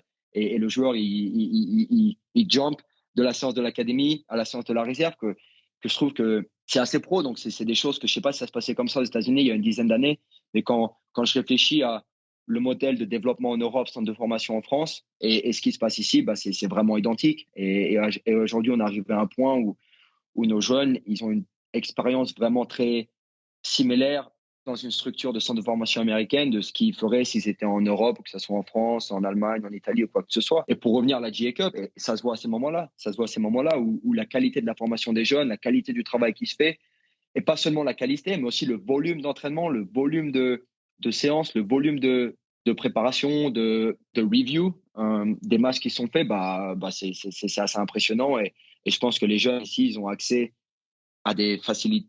Ce que tu as vu à Dallas, par exemple, pendant la GA Cup, c'est assez similaire dans tous les clubs de MLS au niveau des. Nous, ici, on a 26 terrains, 2 terrains synthétiques, 24 terrains en herbe, des équipements en veux-tu, en voilà. Donc, je pense que ce qui se fait ici, c'est très identique de ce qui se fait en Europe. Et c'est pour ça que quand tu regardes la GA Cup, le niveau. Nous, on a joué contre la Roma, on fait un partout. Nos U15, ils ont joué contre les River Plate, ils font 0-0. Ils ont joué contre le Celtic Glasgow, ils ont battu au penalty. Donc, c'est pour ça que ça se voit. Quand tu vois le travail qui se fait ici, et que tu regardes les performances et le résultat sur le terrain, en fait, ça a du sens et il n'y a rien de surprenant là-dessus, je pense. Je reviens un instant sur ton IDP, ton plan de développement individuel que vous avez avec les joueurs. Est-ce qu'on peut rentrer un peu dans le détail pour faire comprendre aux auditeurs comment ça fonctionne? Parce qu'il y a de plus en plus de clubs qui mettent ça en place. Je te prends un exemple que je connais bien, à l'Ajax. Pendant longtemps, je ne sais pas si c'est encore forcément le cas maintenant, parce que ça a beaucoup changé au niveau de la direction sportive. Ils arrivaient à convaincre les meilleurs talents avec un plan de développement individuel. C'est marrant parce que c'est exactement le même terme, etc. Et on leur disait, là, tu as 14 ans. Donc, la première année, tu vas faire ça va t'amener là. La deuxième année, tu vas faire ça va t'amener là. Si tu t'es bien développé à 16 ans, tu vas faire tes premiers bancs avec l'équipe U23. Puis, si tu es vraiment très fort, à 16 ans et demi, nous, on a déjà fait débuter plein de jeunes dans notre équipe U23, donc le Young Ajax en D2 néerlandaise à 16 ans et demi. T'as plein de joueurs qui ont débuté à 16 ans et demi, 17 ans là-bas, qui ont fait leurs premières apparitions. À 17 ans, tu peux commencer à faire des entraînements avec les pros, etc., en disant, voilà comment va se passer ton développement physique, ton développement technique, ton développement personnel aussi, avec toutes les activités qui peuvent être liées à construire l'humain avant de construire le footballeur. Si je prends l'exemple je sais pas, je te dis n'importe quoi, parce que tu parlais aussi de l'importance dans l'individualisation du poste auquel évolue le joueur. Je te prends un exemple, je te dis défenseur central par exemple. Qu'est-ce qu'on va trouver dans son plan de développement individuel? Je vais te dire on va essayer de dresser un portrait robot. Je te dis un défenseur central qui est peut-être un peu en avance physiquement, c'est-à-dire qui est déjà bien formé, etc. Quelles sont les étapes que vous allez lui adjoindre dans, je sais pas, alors tu disais à la semaine, ça peut être un peu difficile à raconter, mais au mois, à la demi-année et à l'année. Ouais, non, c'est une super question. Déjà, il y a plusieurs choses à mettre en élément là-dessus. Déjà, il y a le joueur lui-même. Je pense que la base de ce plan, c'est l'individu, le joueur, et quels sont ses objectifs à lui. Parce que ça serait un peu tyrannique de forcer des objectifs sur le joueur, que forcément, lui, il n'a pas ses ambitions. Et non seulement c'est tyrannique, mais je pense que c'est aussi contre-productif. Si tu veux emmener le joueur quelque part où lui, au fond de lui, il n'a pas vraiment la volonté d'aller, ça va être beaucoup de travail et ça va être, à mon sens, beaucoup de perte de temps. Donc la conversation, elle commence avec l'individu. Où est-ce que tu veux aller? Quels sont tes objectifs? Bon, nous, on a de la chance et c'est un peu designé de cette manière-là. Mais voilà, les joueurs qu'on a ici, ils veulent devenir pro, ils veulent jouer pour l'équipe première. Aussi, nous, comme tu disais tout à l'heure, on a les opportunités avec Arsenal, où il y a des joueurs qui savent qu'on a des relations très fortes parce qu'on a le même ownership. Et il y a beaucoup d'opportunités. Par exemple, il y a un joueur de l'équipe pro l'an dernier qui s'appelle Austin Trusty, qui a signé de l'équipe pro à Arsenal. Là, il est en prêt à West Brom. Pardon, pas à West Brom, à Birmingham City. Mais voilà, il y a différents objectifs des joueurs. Il y en a qui veulent être en une équipe nationale U16, U17, U19. Donc, ces questions-là du plan développement individualisé, ça part du joueur. Après, nous, il y a la thématique club. Qu'est-ce que le club, en fonction de sa position, qu'est-ce qu'on attend d'un joueur? Donc ça arrive de l'équipe pro, du staff de l'équipe pro. Il nous fournit chaque année ce qu'on appelle le positional profile, donc le profil par position. Quels sont les éléments techniques? Quelles sont les compétences tactiques? Quelles sont les capacités physiques que le joueur doit développer pour aspirer à devenir professionnel ici avec l'équipe première? Je te coupe un instant, Elliot. Ça, c'est la direction technique qui vous le fournit ou c'est l'entraîneur? Ma question, en fait, c'est est-ce que c'est finalement très dépendant de l'entraîneur qui est en place Ou est-ce que c'est vraiment une décision plus club, donc direction technique, que entraîneur Ouais, c'est une bonne question. Nous, on a de la chance là il y a eu un peu de stabilité avec l'équipe première. Robin Fraser, c'est l'entraîneur depuis, il est en train de sa 4e année, donc il y a eu de la stabilité. Donc forcément, Robin, il a beaucoup d'influence dans ce qu'on demande aujourd'hui. C'est pas sa décision à 100%, mais forcément parce que avec le travail qu'il a fait, avec son investissement dans le club, et avec sa longévité, je pense que par conséquent, dans le contexte actuel, il y a beaucoup de ces principes-là qui sont drivés par lui et par son staff. Donc voilà. Après, nous, je pense que quand on pense au IDP, il y a deux choses à mettre en place. Il y a le développement du joueur à long terme, mais il y a aussi la faculté de faire en sorte que le joueur il soit prêt quand l'opportunité se présente. Qu'est-ce que ça représente, l'opportunité? Aller s'entraîner avec les pros, aller faire la prépa avec les pros, avec la réserve, aller jouer 10 minutes. Donc, le côté abstrait, c'est qu'on ne sait jamais quand est-ce que l'opportunité va se présenter. Forcément, il y a l'évolution classique où l'opportunité se présente en fin de formation et voilà, c'est l'étape naturelle de passer de l'académie à l'équipe réserve ou à l'équipe pro. Mais aussi, des fois, ce n'est pas le modèle classique où les choses s'accélèrent vraiment. Nous, quand les choses s'accélèrent, on veut être en matière de dire, voilà, le joueur, il a 17 ans, il est défenseur central, c'est les capacités aujourd'hui qu'il a acquéries et c'est ce qu'il est capable de faire. C'est aussi ce qu'il n'a pas acquéri et c'est aussi ce qu'il n'est pas capable de faire. Donc nous, ça commence par le joueur. Ils arrivent à vraiment dans la structure élite au rapide, ça commence à U14. C'est un peu l'introduction des structures élites et à U15, U17. Parce qu'on n'a pas d'équipe U19, nous, on a choisi de ne pas avoir équipe U19 pour envoyer les meilleurs U17 à la réserve directement. La pathway, elle est assez short. Tu as U14, U15, U17, et après U17, nous, on doit prendre une décision. Donc quand tu penses à l'IDP, c'est en fonction de sa catégorie d'âge, en fonction de sa phase de développement, c'est les capacités qu'il doit acquérir. Donc, je vais te donner un exemple assez concret. En U15, on parle beaucoup de repartir de derrière, on parle beaucoup de relance. Voilà, est-ce que le dev central, que tu joues à 2, que tu joues à 3, est-ce qu'il est capable de percer la première ligne de pressure, de pressing, pardon, ouais. de pressing, pardon, par la passe, par le dribble, par le jeu long. Donc là, on parle de capacité technique. La capacité du joueur de faire une passe courte, de faire une passe mi-courte, de faire une passe longue, donc la thématique du jeu long, mais aussi la capacité de faire la différence par le dribble et de s'insérer dans le milieu. Donc ça, c'est le point de vue, je pense, assez basique au niveau U15. Est-ce que les joueurs, est-ce que les devs centraux, ils peuvent repartir de derrière? Donc ça, c'est nous, le IDP, on les catégorise par 4 catégories qu'on appelle ça les phases de jeu. Donc avec le ballon, sans le ballon, attacking transition and then defensive transition. En fait, c'est les acquisitions par phase de jeu, par catégorie d'âge qu'on veut développer par nos joueurs. Maintenant, pour le U17, donc je te parle de U15, avoir les capacités techniques de faire ça. Maintenant, l'année suivante en U17, c'est peut-être d'avoir ces capacités techniques en fonction d'une situation tactique. Donc l'adversaire, il se présente dans le pressing avec 2 joueurs. Voilà, c'était schéma de jeu 1, 2 ou 3. L'adversaire, il se présente avec 3 joueurs. Là, se présente et il se propose avec 1 joueur dans le pressing. Donc l'évolution des capacités techniques, c'est de mettre cette technique au service de décisions tactiques par rapport à ce qu'il fait l'adversaire, par rapport à ce que nous, on veut mettre en place ce match-là. Donc, c'est assez poussé, je pense, d'un point de vue technique, c'est assez poussé d'un point de vue tactique. Et moi, je pense que c'est un testament de ce qui se fait à l'heure actuelle aux États-Unis, parce que je te parle de ça, des couleurs rapides, parce que c'est ce que je fais au quotidien, mais je suis persuadé et je peux te garantir que dans chaque club de MLS, c'est ce qui se fait pour les joueurs et c'est le type de développement que chaque joueur élite dans les structures pro, voilà, il est à même d'être exposé au quotidien. Dans l'organisation des compétitions, on parlait de la J-Cup, donc la Generation Adidas Cup. Il y a d'autres compétitions, il me semble, de jeunes qui réunissent les meilleures franchises, etc. Est-ce que tu as le sentiment qu'il y a une accélération de développement par la MLS? Je parle par l'organisation, c'est-à-dire que les clubs sont poussés aussi à l'excellence par l'organisation qui veut faire en sorte que ces jeunes... Alors, je pense aussi que dans l'idée de développement, il y a aussi la sélection nationale, que le but, c'est pas, ok, c'était très bien de faire venir Zlatan, de faire venir Pirlo, de faire venir Thierry Henry, etc. Ça, c'est des vitrines qui sont très importantes. À un moment où il fallait médiatiser cette évolution, révolution, je sais pas comment on peut l'appeler, mais du soccer aux États-Unis. In fine, la sélection nationale, ça se fera par des joueurs de l'académie. Il y a des clubs alors je connais moins le cas des Rapids, pour être tout à fait honnête. C'est pour ça que notre échange est très intéressant aussi pour moi. Mais je sais que, par exemple, un des meilleurs clubs ou une des meilleures académies en MLS, c'est Philadelphie, qui a réussi à sortir beaucoup de joueurs. Quand on regarde l'équipe en MLS cette saison, le nombre de joueurs qui étaient U21 et qui jouaient titulaires dans cette équipe, c'est assez dingue. Et alors je sais pas si on doit dire les meilleures réussites, mais parmi les bons exemples, on va dire les frères Aronson qui ont réussi à s'imposer et maintenant à jouer en Europe, sachant que le petit arrive maintenant en Bundesliga.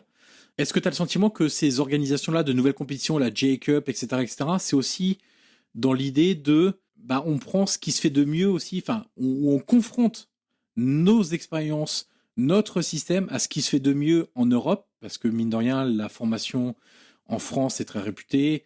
En Allemagne, depuis quelques années, depuis le changement au début des années 2000, est aussi très réputée. Mais aussi ce qui se fait à River Plate, à Boca, selon les clubs qui sont invités, à Rosario, etc. Au Brésil aussi. Est-ce que tu as le sentiment que c'est aussi poussé par, je ne sais pas si je dois dire la MLS, mais l'organisation en tout cas, qui gère le football aux États-Unis? Donc moi, je pense qu'il faut faire un pas en arrière. Pour comprendre vraiment ce qui se passe aujourd'hui, il faut faire un pas en arrière. Il y a un élément en ligne de mire qui a vraiment tout changé, et c'est l'organisation de la Coupe du Monde 2026 aux États-Unis. Donc ça, c'est vraiment un élément qu'on peut pas négliger. Et forcément, l'objectif de US Soccer, donc la fédération américaine, l'objectif, c'est de faire par 2026 le football, donc le soccer, le sport prédominant aux États-Unis. Donc ils veulent faire devenir, par le moment où la Coupe du Monde est organisée ici, que le soccer, ça soit le sport numéro 1.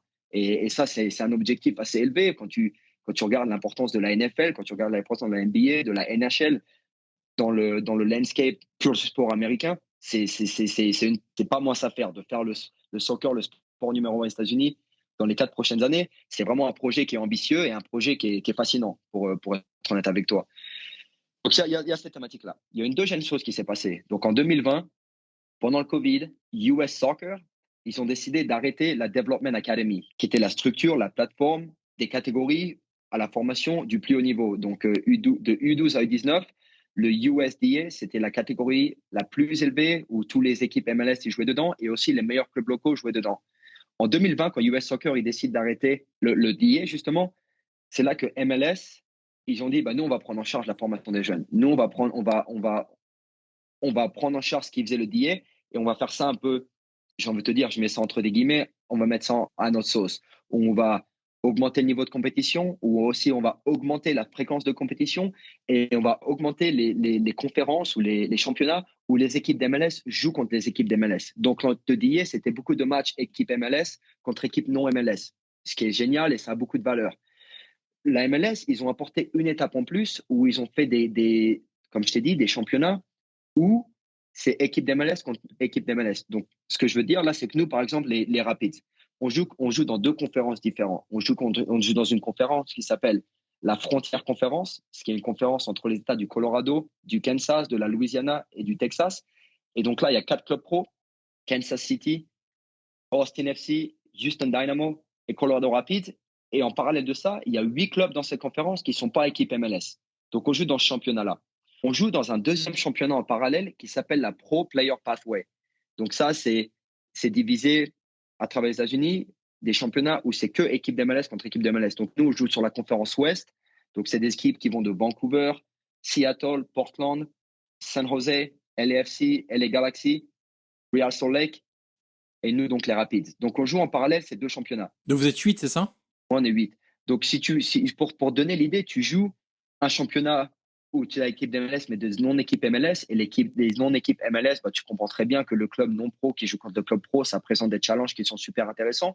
Mais aussi, on a les challenges qui sont un peu plus, et je dis ça humblement, un peu plus élitistes, où c'est centre de formation contre 2 centres de formation. Et en fait, pour arriver à la fin de saison, tu as 2 moyens d'arriver en play-off, et chaque championnat, donc la Frontière Conférence ou la Pro Player Pathway, ces 2 structures-là, elles te permettent d'arriver en play-off. Donc, quand tu arrives en play-off en juin, tes équipes qui sont issues des championnats MLS contre MLS et tu as des équipes issues de championnats non MLS, ce qui en fait fait un mix super parce que tu as des équipes qui ont gagné leur ticket pour les playoffs et qui ont super faim parce que c'est l'opportunité pour eux de jouer pour aller gagner la MLS Cup selon leur catégorie d'âge contre des équipes qui sont parvenues soit de championnat MLS ou pour sortir en tant que non-club MLS de la Frontière Conférence, faut être une équipe vraiment, vraiment solide. Donc, tu comprends ce que je te dis? Est-ce que c'est assez clair ce que je raconte? Oui, bien sûr, tout à fait.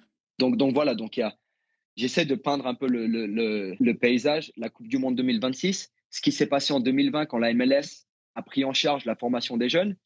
Et après, donc c'est mon dernier élément de réponse, la MLS a fait appel ou a pris des conseils ou a embauché des staffs qui ont beaucoup d'expériences qui sont faits ailleurs. Par exemple, nous, en MLS, on a Frédéric Lipka, qui a un grand passé en France, qui maintenant s'occupe un peu de la MLS Next X. Donc, il y a eu beaucoup des idées de gens qui ont vécu le foot ailleurs et qui ont rapporté ça, ici. Et la chance qu'ils ont eu, c'est que que la MLS, en 2020, ils ont eu l'occasion de créer une ligue presque de zéro. Donc, quand ils ont pris une ligue, il y a beaucoup d'expérience de ce qu'ils ont vécu ailleurs. Il y a aussi les leçons qu'on a tirées dans le passé du paysage de la formation américaine. Et moi, je pense que ce qui se passe ici, ce qu'ils font la MLS aujourd'hui avec la MLS Next, MLS Next Pro et la MLS, c'est vraiment un produit qui est super pour les jeunes. Moi, je vois ce que les jeunes ils vivent au quotidien, dans les déplacements, dans les championnats, dans les tournois la génération Adidas Cup qu'on parlait. C'est vraiment un système qui est fait pour développer des joueurs de très, très haut niveau. Et l'élément de réponse, je vais finir là-dessus. On a eu les jeunes, les Gio Reyna qui sont partis très jeunes, il y a beaucoup de jeunes qui sont partis très jeunes du système américain. Pulisic, même des jeunes de FC Dallas qui sont partis très jeunes, les Chris Richard et des gens comme ça. Et je pense qu'aujourd'hui, les clubs du MLS, ils ont le droit d'avoir l'ambition de garder leurs jeunes un peu plus longs. Parce que par exemple, tu regardes, il y a beaucoup de joueurs qui sont partis des clubs MLS avant même de faire leur début avec l'équipe première. Et je pense que les clubs MLS aujourd'hui sont en droit d'avoir l'ambition que leurs meilleurs jeunes, ils jouent un peu en l'équipe première avant de s'expatrier aux US, avant de s'expatrier en Europe, en Amérique du Sud ou n'importe où que ça soit. Mais tu vois, par exemple, Paxson Aronson, je trouve que c'est très tôt pour lui. Tu vois, parce qu'il a eu un peu de temps de jeu, mais pas tant que ça. C'est beaucoup de bouts de match à Philadelphie.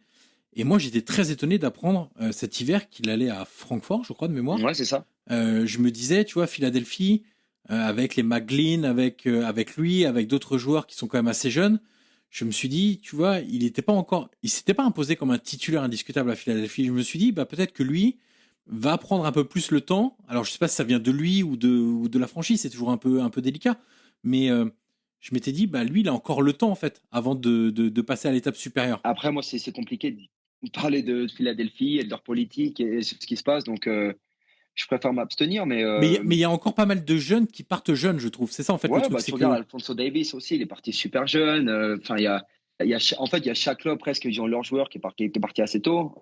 Toi, tu trouves qu'il y a quand même une volonté de les retenir, en tout cas, qui se dessine? Les retenir, je pense que le mot retenir, c'est assez péjoratif et c'est pas le terme que je vais employer parce que quand tu retiens un joueur, ça veut dire que tu freines peut-être les opportunités qu'il pourrait avoir. Donc, j'aimerais changer le mot retenir à peut-être garder les joueurs parce que aussi, et c'est là-dessus que je vais accentuer la réflexion, l'ambition de garder les joueurs parce qu'on a conscience en tant que club, et là à l'heure actuelle je parle pour les Rapids, on a conscience que nous, ce qu'on peut proposer aux joueurs, que le produit, que ce soit en formation ou en post-formation, on peut aider le joueur à continuer à se développer et partir à un moment donné en Europe où il est formé et où il a les capacités de vraiment aller à l'étranger et s'épanouir, plutôt que ce qu'on appelle le gamble, plutôt que faire un peu le pari que lui qui parte à l'étranger et on espère que ça marche. Ben nous, on part du principe que la formation et la qualité de ce qu'on lui propose au quotidien, eh ben, ça peut être une étape supplémentaire pour faire en sorte qu'il s'épanouisse au moment où il fait la transition en Europe. Est-ce que tu fais partie de ceux qui pensent que l'avenir du football est aux États-Unis? En tant que coach qui évolue aux États-Unis, je vais te dire oui. C'est une réponse assez subjective, bien sûr.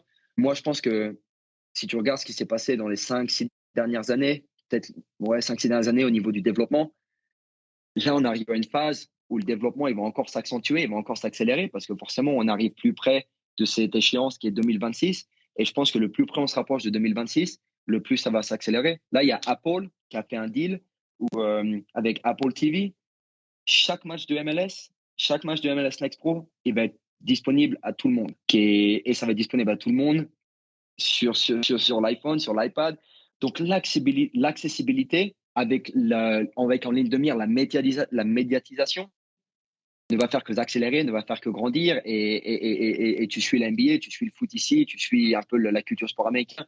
Tu sais très bien que au point de vue de ce qu'on appelle le entertainment business, le point de vue de Du divertissement, le business, l'industrie du divertissement. Ouais. Qui de mieux que les Américains pour donner un produit qui a de la valeur, qui a un produit qui est appréciable, qui est enjoyable, comme on dit ici. Donc, je pense que ce qui se fait au point de vue de la MLS, ce qui se fait au point de vue de marketing, de médiatisation, c'est des choses vraiment intéressantes qui se passent. Et je pense que ça va se continuer à développer. Après, moi, je pense que je pars du principe que mon intérêt personnel, si moi j'avais à choisir, c'est pas que la MLS devienne le meilleur championnat du monde. Je pense que c'est pas ça l'idée.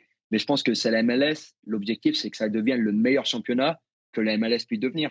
Qu'on puisse garder nos joueurs, qu'on puisse avoir une ligue qui est intéressante à regarder, où il y a des principes de jeu, où il y a des éléments tactiques qui sont intéressants à observer, où il y a des jeunes qui sont intéressants à voir jouer, où il y a aussi des vétérans qui sont dans la ligue depuis longtemps, qui représentent cette identité MLS. Donc, moi, je pense que c'est super excitant ce qui se passe aujourd'hui pour la MLS et forcément, le développement, il est assez impressionnant.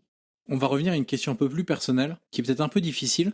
En tant que coach, qu'est-ce que tu as de français, d'une part, et qu'est-ce que tu as d'américain, vu que tu as cette double culture, que maintenant tu as implanté quand même depuis un petit moment aux États-Unis, que tu as connu quand même beaucoup de choses, et quasiment toutes les échelles finalement du football, entre le sport universitaire, le semi-professionnel, maintenant une franchise de MLS, ton passé aussi dans un centre de formation français, ton regard aussi, même depuis les États-Unis, sur le développement du foot français. C'est bien sûr dans, je sais pas, les méthodes d'entraînement, ta vision du football, le management, la relation avec les joueurs, avec les parents, on l'a déjà évoqué, parce qu'on n'est pas obligé de revenir dessus, sur tes idées, etc. Qu'est-ce que tu as, que tu estimes? C'est peut-être un peu difficile de dire, bah ça c'est plus français, ça c'est plus américain, mais je tente la question quand même. C'est une question assez difficile à répondre parce qu'au quotidien, je me pose pas la question. Si je fais ça, est-ce que c'est français? Si je fais ça, est-ce que c'est américain? Mais il y a des choses que je pense que quand je discute avec des coachs que j'ai eu dans le passé en France ou même avec des coachs qui évoluent ici aux États-Unis, moi je pense que ce qu'il y a de français en moi, c'est l'exigence de la qualité, l'exigence de la performance, l'exigence que tu mets au quotidien avec les jeunes. Et ça, je pense que moi, c'est quelque chose que j'ai appris en France à un très jeune âge parce que la concurrence en France est tellement rude que si tu n'es pas dans l'exigence au quotidien, si tu n'es pas dans la performance à chaque entraînement, à chaque match, eh ben, il y a tellement de jeunes autour de toi que ta place, il y a quelqu'un qui va venir pour prendre ta place. Donc, ma façon de voir le foot, la passion avec laquelle je conçois le foot, et quand je parle de ça, le foot de haut niveau, je pense que c'est assez français en moi et c'est assez typique de ce que j'ai appris, de ce qu'a appris à un jeune âge. Non, maintenant, moi, ce que je pense que c'est américain, et c'est un peu ce que j'ai étudié à la fac, quand on parlait des athlètes qui sont sur le toit du monde, la faculté à individualiser le développement et également le fait de penser, de ne pas avoir de limites quand tu penses. Moi, quand je travaille avec des jeunes au quotidien, il y a une chose qui est importante pour moi, c'est que je ne veux pas que les joueurs ils se mettent des limites, je ne veux pas qu'il y ait des constructions mentales qui les bloquent. Et quand j'ai entendu ça, les mecs comme Michael Jordan, les mecs comme Tiger Woods, c'est des gens qui étaient comme nous à la base, mais parce que leur croyance interne, la confiance qu'ils avaient en eux, eh ben, ils sont arrivés au sommet par le biais du travail, par le biais de l'acharnement, par le biais de tout ça. Donc, c'est un peu le mariage entre l'exigence personnelle et ce que tu demandes aux jeunes au quotidien, mais aussi les jeunes, leur possibilité de croire en leurs rêves et de se fixer zéro limite dans les choses qu'ils peuvent accomplir, dans le futur, dans leur carrière. Il y a aussi l'aspect technique. Je pense que l'aspect technique, et moi, je fais 1m70, j'étais milieu de terrain, j'étais le profil un peu plus Yohan Cabaye que Patrick Vieira. Donc, je pense que moi, j'ai une sensibilité particulière pour la technique, pour que le fait que le ballon il soit au sol, que le ballon il évolue vite, qu'il y ait du rythme, qu'il y ait du tempo dans ce qu'on fait. Et ça, je suis pas sûr, mais je pense que c'est influé par les éducateurs, par les formateurs que j'ai eu en France. Et Sébastien Degrange était beaucoup comme ça. Sébastien Degrange que j'ai eu en U15, U16 et U19 à Dijon. Donc, sur les 3 ans que j'ai eu à Dijon, sur les 4 ans que j'ai eu à Dijon, je l'ai eu pendant 3 ans. Donc, l'aspect, la sensibilité technique, je pense que c'est assez franco-français. Et je pense que l'aspect tactique que je mets en place, le foot, il a changé. J'étais à Dijon de 2007 à 2011. Le foot, il a changé par rapport à cette époque-là. Après, moi, j'ai joué en semi-pro de 2011 à 2014, 2015. Le foot, il a encore changé par rapport à ce que c'était il y a 10 ans. Donc, je pense que la point de vue tactique, c'est ni français ni américain, mais c'est vraiment de se plonger dans l'évolution de la modernisation du football et rester en touche avec les pensées tactiques, les courants tactiques, ce qu'il a fait Guardiola au début des années 2010 avec, j'aime pas trop dire le tiki-taka, mais c'est un peu la pensée populaire de ce qui se faisait à ce moment-là, le tiki-taka, alors que ce qui se passe ce qui s'est passé les années Klopp à la fin des années 2010 avec le gegenpressing et les choses comme ça. Donc, je pense d'un point de vue tactique, c'est ni une influence française ni une influence américaine, mais des courants de pensée qui est influencé par les coachs que tu vois à la télé. Et forcément, ce qui se passe à la télé, ça donne des idées à la formation, ça donne des idées au club, et ça a des répercussions, ce que nous, on fait, que ce soit en U15, U17 et des choses comme ça. Donc, je pense que c'est une réponse assez globale, pas vraiment précise, mais je pense que c'est la meilleure réponse que je peux te donner en manière de qu'est-ce qui m'influence de mon point de vue français et qu'est-ce qui m'influence de mon point de vue américain. Tu parlais de Guardiola et Klopp et de l'évolution, de la modernisation du football. Est-ce qu'il y a des entraîneurs qui te plaisent aujourd'hui, alors évidemment en Europe, mais aussi en MLS, des entraîneurs qui sont peut-être un peu moins connus, que tu essayes de suivre? Alors soit c'est l'un ou l'autre ou les deux, hein, mais c'est dans ce qu'ils demandent à leurs équipes, dans ce qu'ils mettent en place, mais ça peut être aussi plus dans la réflexion, dans la vision, à travers des interviews, à travers des bouquins, des prises de parole particulières. Ça peut être l'un ou l'autre ou les deux. Ça peut être, il y a peut-être des entraîneurs qui te marquent par leur discours et d'autres qui te marquent un peu plus parce que tu vois sur le terrain, peut-être plus en réalité, en phase avec une réalité bien précise d'un club, d'une position d'un club dans un championnat, etc. Est-ce qu'il y a des entraîneurs vraiment qui te plaisent et que tu as envie de suivre? La beauté de ma position naturelle, c'est que j'ai pas mal d'accès à ce qui se fait ici au Rapids. Donc, comme je te disais, le head coach Robin Fraser, j'aime beaucoup ce qu'il fait. Ça c'était en 2021, donc l'année post-Covid, les Rapids, ils ont gagné la conférence Ouest en jouant un 3-4-2-1 que j'aimais beaucoup ce qu'ils faisaient. Et c'était un peu au début du 3-4-2-1, mais Conte le fait maintenant, Tudor le fait maintenant. Enfin, l'Atalanta, il joue comme ça. Donc, il y a beaucoup de clubs qui jouent en 3-4-2-1, mais moi, j'ai eu accès ici à ça pendant que j'étais au club et j'ai beaucoup apprécié ce qui se faisait d'un point de vue tactique et la flexibilité que le système donnait aux joueurs, au style de jeu, selon l'adversaire, mais aussi selon les moments du match. Parce qu'en 3-4-2-1, tu peux facilement défendre à 5, tu peux facilement presser avec un joueur, tu peux presser avec 3 joueurs. Donc, la flexibilité que ça te donne d'un point de vue tactique, c'était super intéressant de voir ce qui se faisait ici avec les Rapids, avec Robin. J'aime beaucoup aussi, j'ai beaucoup de respect aussi pour Jim Curtin à Philadelphie. Ça fait des années qu'il est en place et il met des choses en place où chaque année, il arrive à être compétitif. Chaque année, il est en position pour soit être en playoff ou soit gagner la MLS Cup. Donc, j'ai beaucoup de respect pour ce qui se passe là-bas aussi. Ce que j'aimerais voir en MLS, c'est des head coachs et on a la chance d'avoir ça au Rapids. Des head coachs qui restent un peu plus longtemps, qu'on puisse vraiment sentir un style, qu'on puisse vraiment sortir une patte de ce que le head coach met en place. De ce point de vue-là, en Europe, forcément, moi j'ai un attachement particulier à la Ligue 1, mais ce qui se met en place du côté de Lens avec Francaise, je trouve que c'est incroyable. Je trouve ça incroyable et tu regardes les résultats, mais Walid Acharchour, il dit toujours ça sur l'after, que lui, il met Lens en tant que priorité des équipes qu'il veut regarder le week-end. Et moi, je suis d'accord avec lui là-dessus. Tudor, on doit admettre que c'est super impressionnant ce qui se passe à Marseille et l'empreinte qu'il a sur le jeu, la transformation de l'équipe qui s'est passée entre Sampaoli, ce qu'il faisait l'an dernier, ou la possession à outrance, ou maintenant c'est la verticalité à outrance. C'est super intéressant. Et donc voilà, en France, il y a aussi beaucoup de respect pour ce que fait Lebris à Lorient. J'ai écouté son passage sur RMC justement, où il dit que lui, c'était pas mal. Il donne beaucoup d'autonomie à son groupe en termes de les décisions qu'il prend. Son groupe et les joueurs, ils font partie de ces décisions et ils font partie de ce processus-là de mettre des choses en place. Et je trouve que c'est assez moderne et assez révolutionnaire. J'aime bien ça. Quand tu entends ces discours-là, ça t'ouvre des pistes de réflexion, toi, à titre individuel? Bien sûr, moi je pense que ça serait un manque d'humilité, ça serait de l'arrogance de me fermer à ce que font les meilleurs entraîneurs au monde. À l'heure actuelle, les entraîneurs que j'ai cités, c'est ce qui se fait au mieux dans le monde. Et moi, en ce moment, que petit entraîneur des 17 des Colorado Rapids, je me dois d'être ouvert à ces choses-là. Et je me dois d'être ouvert d'écouter des entraîneurs qui évoluent à un niveau plus élevé que le mien, qui font ce métier depuis plus longtemps que moi je le fais. Voilà, et après, forcément, il y a des entraîneurs un peu hype, comme on dit, de Serbie avec Brighton, Nagelsmann au Bayern. Tu parles à un très grand fan de Roberto De Zerbi, sachez. Donc, j'imagine en tant que spécialiste du foot italien. Ce que disait Walid sur Lens, sache que moi, Sassuolo, pendant des années, c'était ma top priorité clairement du week-end. Mais tu vois, moi je pense que ça m'a mis la puce à l'oreille à l'époque où Maxime Lopez il signe là-bas. Et dit mais comment ce joueur de Marseille il va à Sassuolo et en fait quand tu vois évoluer Sassuolo et pourquoi Maxime Lopez, tu comprends, tu comprends quoi. Donc voilà, après il y a les entraîneurs top entraîneurs. Je pense ce qui fait Arteta Arsenal et nous on a la chance aujourd'hui d'avoir accès un petit peu à ce qui se fait à Arsenal avec Arteta. super, super impressionnant. Et ce que je veux dire avec Arteta, sans en dire trop, mais la fidélité qu'il a à ses convictions et à ses principes de jeu. Et ça s'est vu un petit peu avec l'épisode Aubameyang, que d'ailleurs on a vu dans All or Nothing, tu vois. Mais la fidélité, au point de vue, il est fidèle et le commitment du staff de ce qui veut se passer. Et en fait, on va rester vrai à ça, qu'on gagne, qu'on perd, parce que c'était pas facile il y a 2 ans à Arsenal.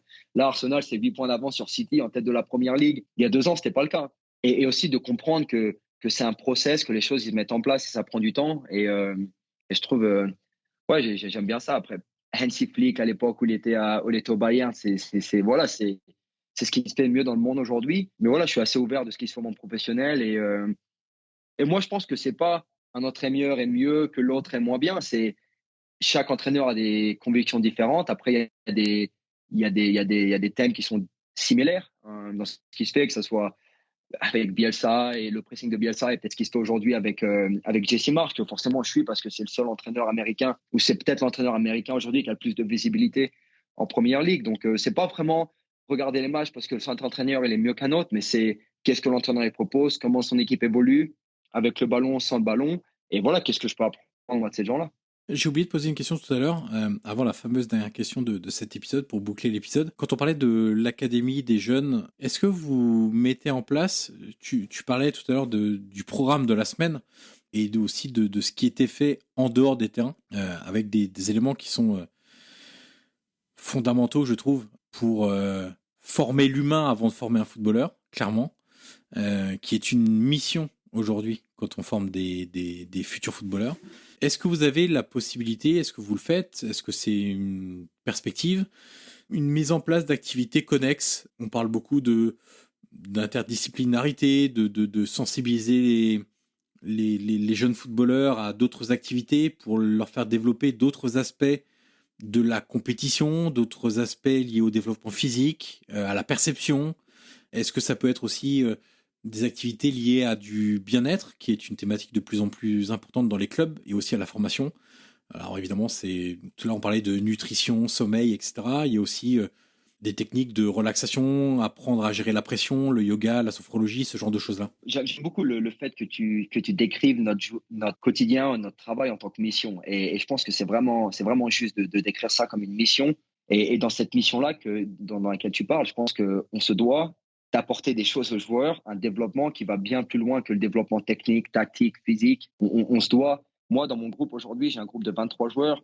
Dans ces 23 joueurs, il y a 12 joueurs qui ne sont pas du Colorado. Donc, dans ces 12 joueurs qui viennent de Chicago, qui viennent de Phoenix, qui viennent un peu partout du pays, ils sont éloignés de leur famille. Et je pense que nous, on doit prendre un peu cette responsabilité d'éveiller l'intérêt, d'éveiller leur cerveau à des choses nouvelles, à des choses qui ne sont pas, de les faire aussi, de les faire sortir de leur, comme on appelle ça, de leur comfort zone, de les faire sortir des choses qu'ils connaissent et des choses avec lesquelles ils sont familiers. Donc ouais, nous, on fait on a la chance que notre préparateur physique, il est certifié instructeur de yoga. Donc on fait du yoga, surtout dans les périodes où on se déplace beaucoup, dans les périodes où les matchs ils s'accumulent. On fait du yoga presque une fois par semaine. Moi, pendant une période un peu plus compliquée, on a traversé une période un peu dure au mois d'octobre avec nos joueurs où on avait du mal, les résultats, on n'arrivait pas à mettre en place ce qu'on voulait en place. Et je pense qu'on a déjà eu accès j'ai mis en place à ce moment-là des séances de méditation 2 fois par semaine, des séances de visualisation aussi 2 fois par semaine voilà, on est sorti de cette période un peu moins bien. Est-ce que c'est à cause de ça? J'en suis pas sûr, mais le fait est qu'on a mis ces choses en place là et après on a eu des progrès. Donc, on met ces choses en place. Moi, je pense que quand on parle du développement humain, l'objectif, c'est de mettre en place des choses et après, les joueurs, ils ont l'opportunité de choisir ce qu'ils aiment ou pas. Donc, par exemple, quand on met le yoga, il y a des joueurs qui adorent ça et qui vont se passionner du yoga, qui vont faire ça chez eux, qui vont ramener ça dans leur famille et ça va devenir une pratique presque journalière pour eux. Et il y a des jeunes qui détestent, ils vont faire le yoga avec l'équipe et ils veulent plus l'entendre parler du yoga le moment où on a fini la séance avec le collectif. Donc, c'est donner des idées aux jeunes, c'est de leur donner accès à des choses qu'ils n'auront pas accès eux individuellement. Et après, je pense que dans la formation du joueur, dans la formation du caractère, dans la formation morale de ces jeunes adolescents, et ben après, c'est des choses qui peuvent accrocher, qui font partie de leur identité.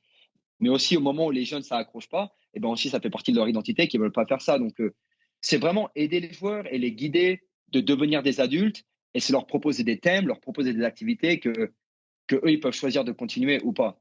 Donc ça, c'est un point de vue moral. D'un point de vue footballistique, bah, tu sais, ça peut devenir une routine assez ennuyante, 6 entraînements par semaine, les matchs le week-end, et on essaye à des moments cruciaux de la saison, à des moments clés, de leur faire sortir de cette routine-là. Et nous, des fois, on fait des tournois de basket, on fait des tournois de street soccer, des choses qui ont des atomes crochus avec le football, la passe, le mouvement sans le ballon, la défense, le mouvement avec le ballon, mais qui les ressort un peu de cette routine et de ce quotidien qui peut devenir ennuyant, c'est vrai. On arrive au bout de l'entretien. Et la dernière question est toujours la même pour tous mes invités. Qui aimerais-tu entendre dans ce podcast dans les prochaines semaines? Est-ce que tu as un nom, une recommandation à me faire? Bah déjà, avant que je donne ma réponse, je voulais te remercier parce que je pense que j'allais dire les candidats, mais les personnes qu'on a eu le podcast sur les 6 derniers mois, je pense qu'on a un sample ou une collection intéressante de profils différents, donc c'est super enrichissant. Moi, je pense que la personne que j'aimerais mettre en avant, c'est un monsieur qui s'appelle Ludovic Rossi, avec qui je joue à Dijon, qui était avec moi au lycée, donc qui a fait un peu le cursus dijonnais avec moi. Ludovic, c'était le responsable de la formation féminine à Dijon jusqu'à l'an dernier, et à l'heure actuelle, c'est l'entraîneur adjoint de l'équipe pro féminine à l'OM, donc à l'Olympique de Marseille, et c'est quelqu'un, à l'époque où j'étais avec Rush, on avait beaucoup travaillé ensemble au niveau du secteur du pôle féminin, où j'avais emmené des joueuses à Dijon, il avait emmené ses joueuses pour s'entraîner avec moi à Rush, et c'est quelqu'un que je respecte beaucoup dans son professionnalisme, dans sa manière de voir les choses et aussi dans ses croyances en tant que formateur et en tant qu'entraîneur. Plaisir à entendre ce qu'il a à dire et j'ai plaisir à l'entendre parler de foot. Eh bien, ça me fera une nouvelle invitation à lancer. J'en ai déjà pas mal, mais j'aime beaucoup ces recommandations parce que ça me permet d'ouvrir l'horizon d'inviter, de me sortir de ce que je connais, des personnes avec qui j'échange déjà, de sortir de certains clubs où j'ai pas mal d'atomes crochus, etc. Donc, je prends toujours avec grand plaisir. Et puis, ça permet aussi d'évoquer plein de réalités différentes. Et c'est ça qui est plaisant, c'est que un éducateur comme toi qui travaille aux États-Unis, un éducateur qui aujourd'hui, je sais pas, est à la formation à Auxerre, par exemple, c'est deux réalités totalement différentes. Donc c'est ça et c'est les retours. Et d'ailleurs, j'en profite pour remercier toutes les personnes qui partagent le podcast, qui m'écrivent des retours, etc., qui apprécient le podcast parce que le but, c'est ça, c'est de faire partager au maximum des réalités très différentes qui permettent de se plonger dans des univers très différents, qui permettent déjà en termes de connaissances d'améliorer ses connaissances et surtout de réfléchir. Et moi, c'est ça qui me plaît. Et tu vois, quand je me suis lancé sur la MLS, j'avais fait un premier épisode avec Maxime Lecomte, qui est au CF Montréal, qui est aussi en charge du U17. D'ailleurs, c'est marrant. C'est marrant. On a joué l'un contre l'autre à la Generation Adidas Cup l'an dernier, justement. Donc, j'ai écouté son podcast et c'était super intéressant. Et tu vois, lui aussi, c'est une réalité différente. Comment au Canada, intégré dans la MLS, avec des spécifiques de développement des joueurs très précises, un maillage très précis au Québec pour repérer les meilleurs talents, etc. Donc ça, c'est le retour évidemment d'expérience, mais surtout c'est pour retomber sur mes pas. Quand je me lance dans la MLS, de voir l'organisation qui est mise en place, ça fait forcément réfléchir sur confronter un peu ce qui se fait sur le développement des talents, par exemple, les habitudes de certains clubs en MLS qui sont pas toujours identiques non plus, ce qui est fait, moi, de formation, d'amour de football italien, de football néerlandais que j'adore aussi, et je t'ai parlé de l'Ajax tout à l'heure, un club que je connais bien, et justement, ça permet de réfléchir et parfois de se dire, bah tiens, moi, si j'étais à la tête d'un club, bah, j'aurais peut-être cette vision-là sur telle ou telle chose en fonction du contexte du club, le pays où il se trouve,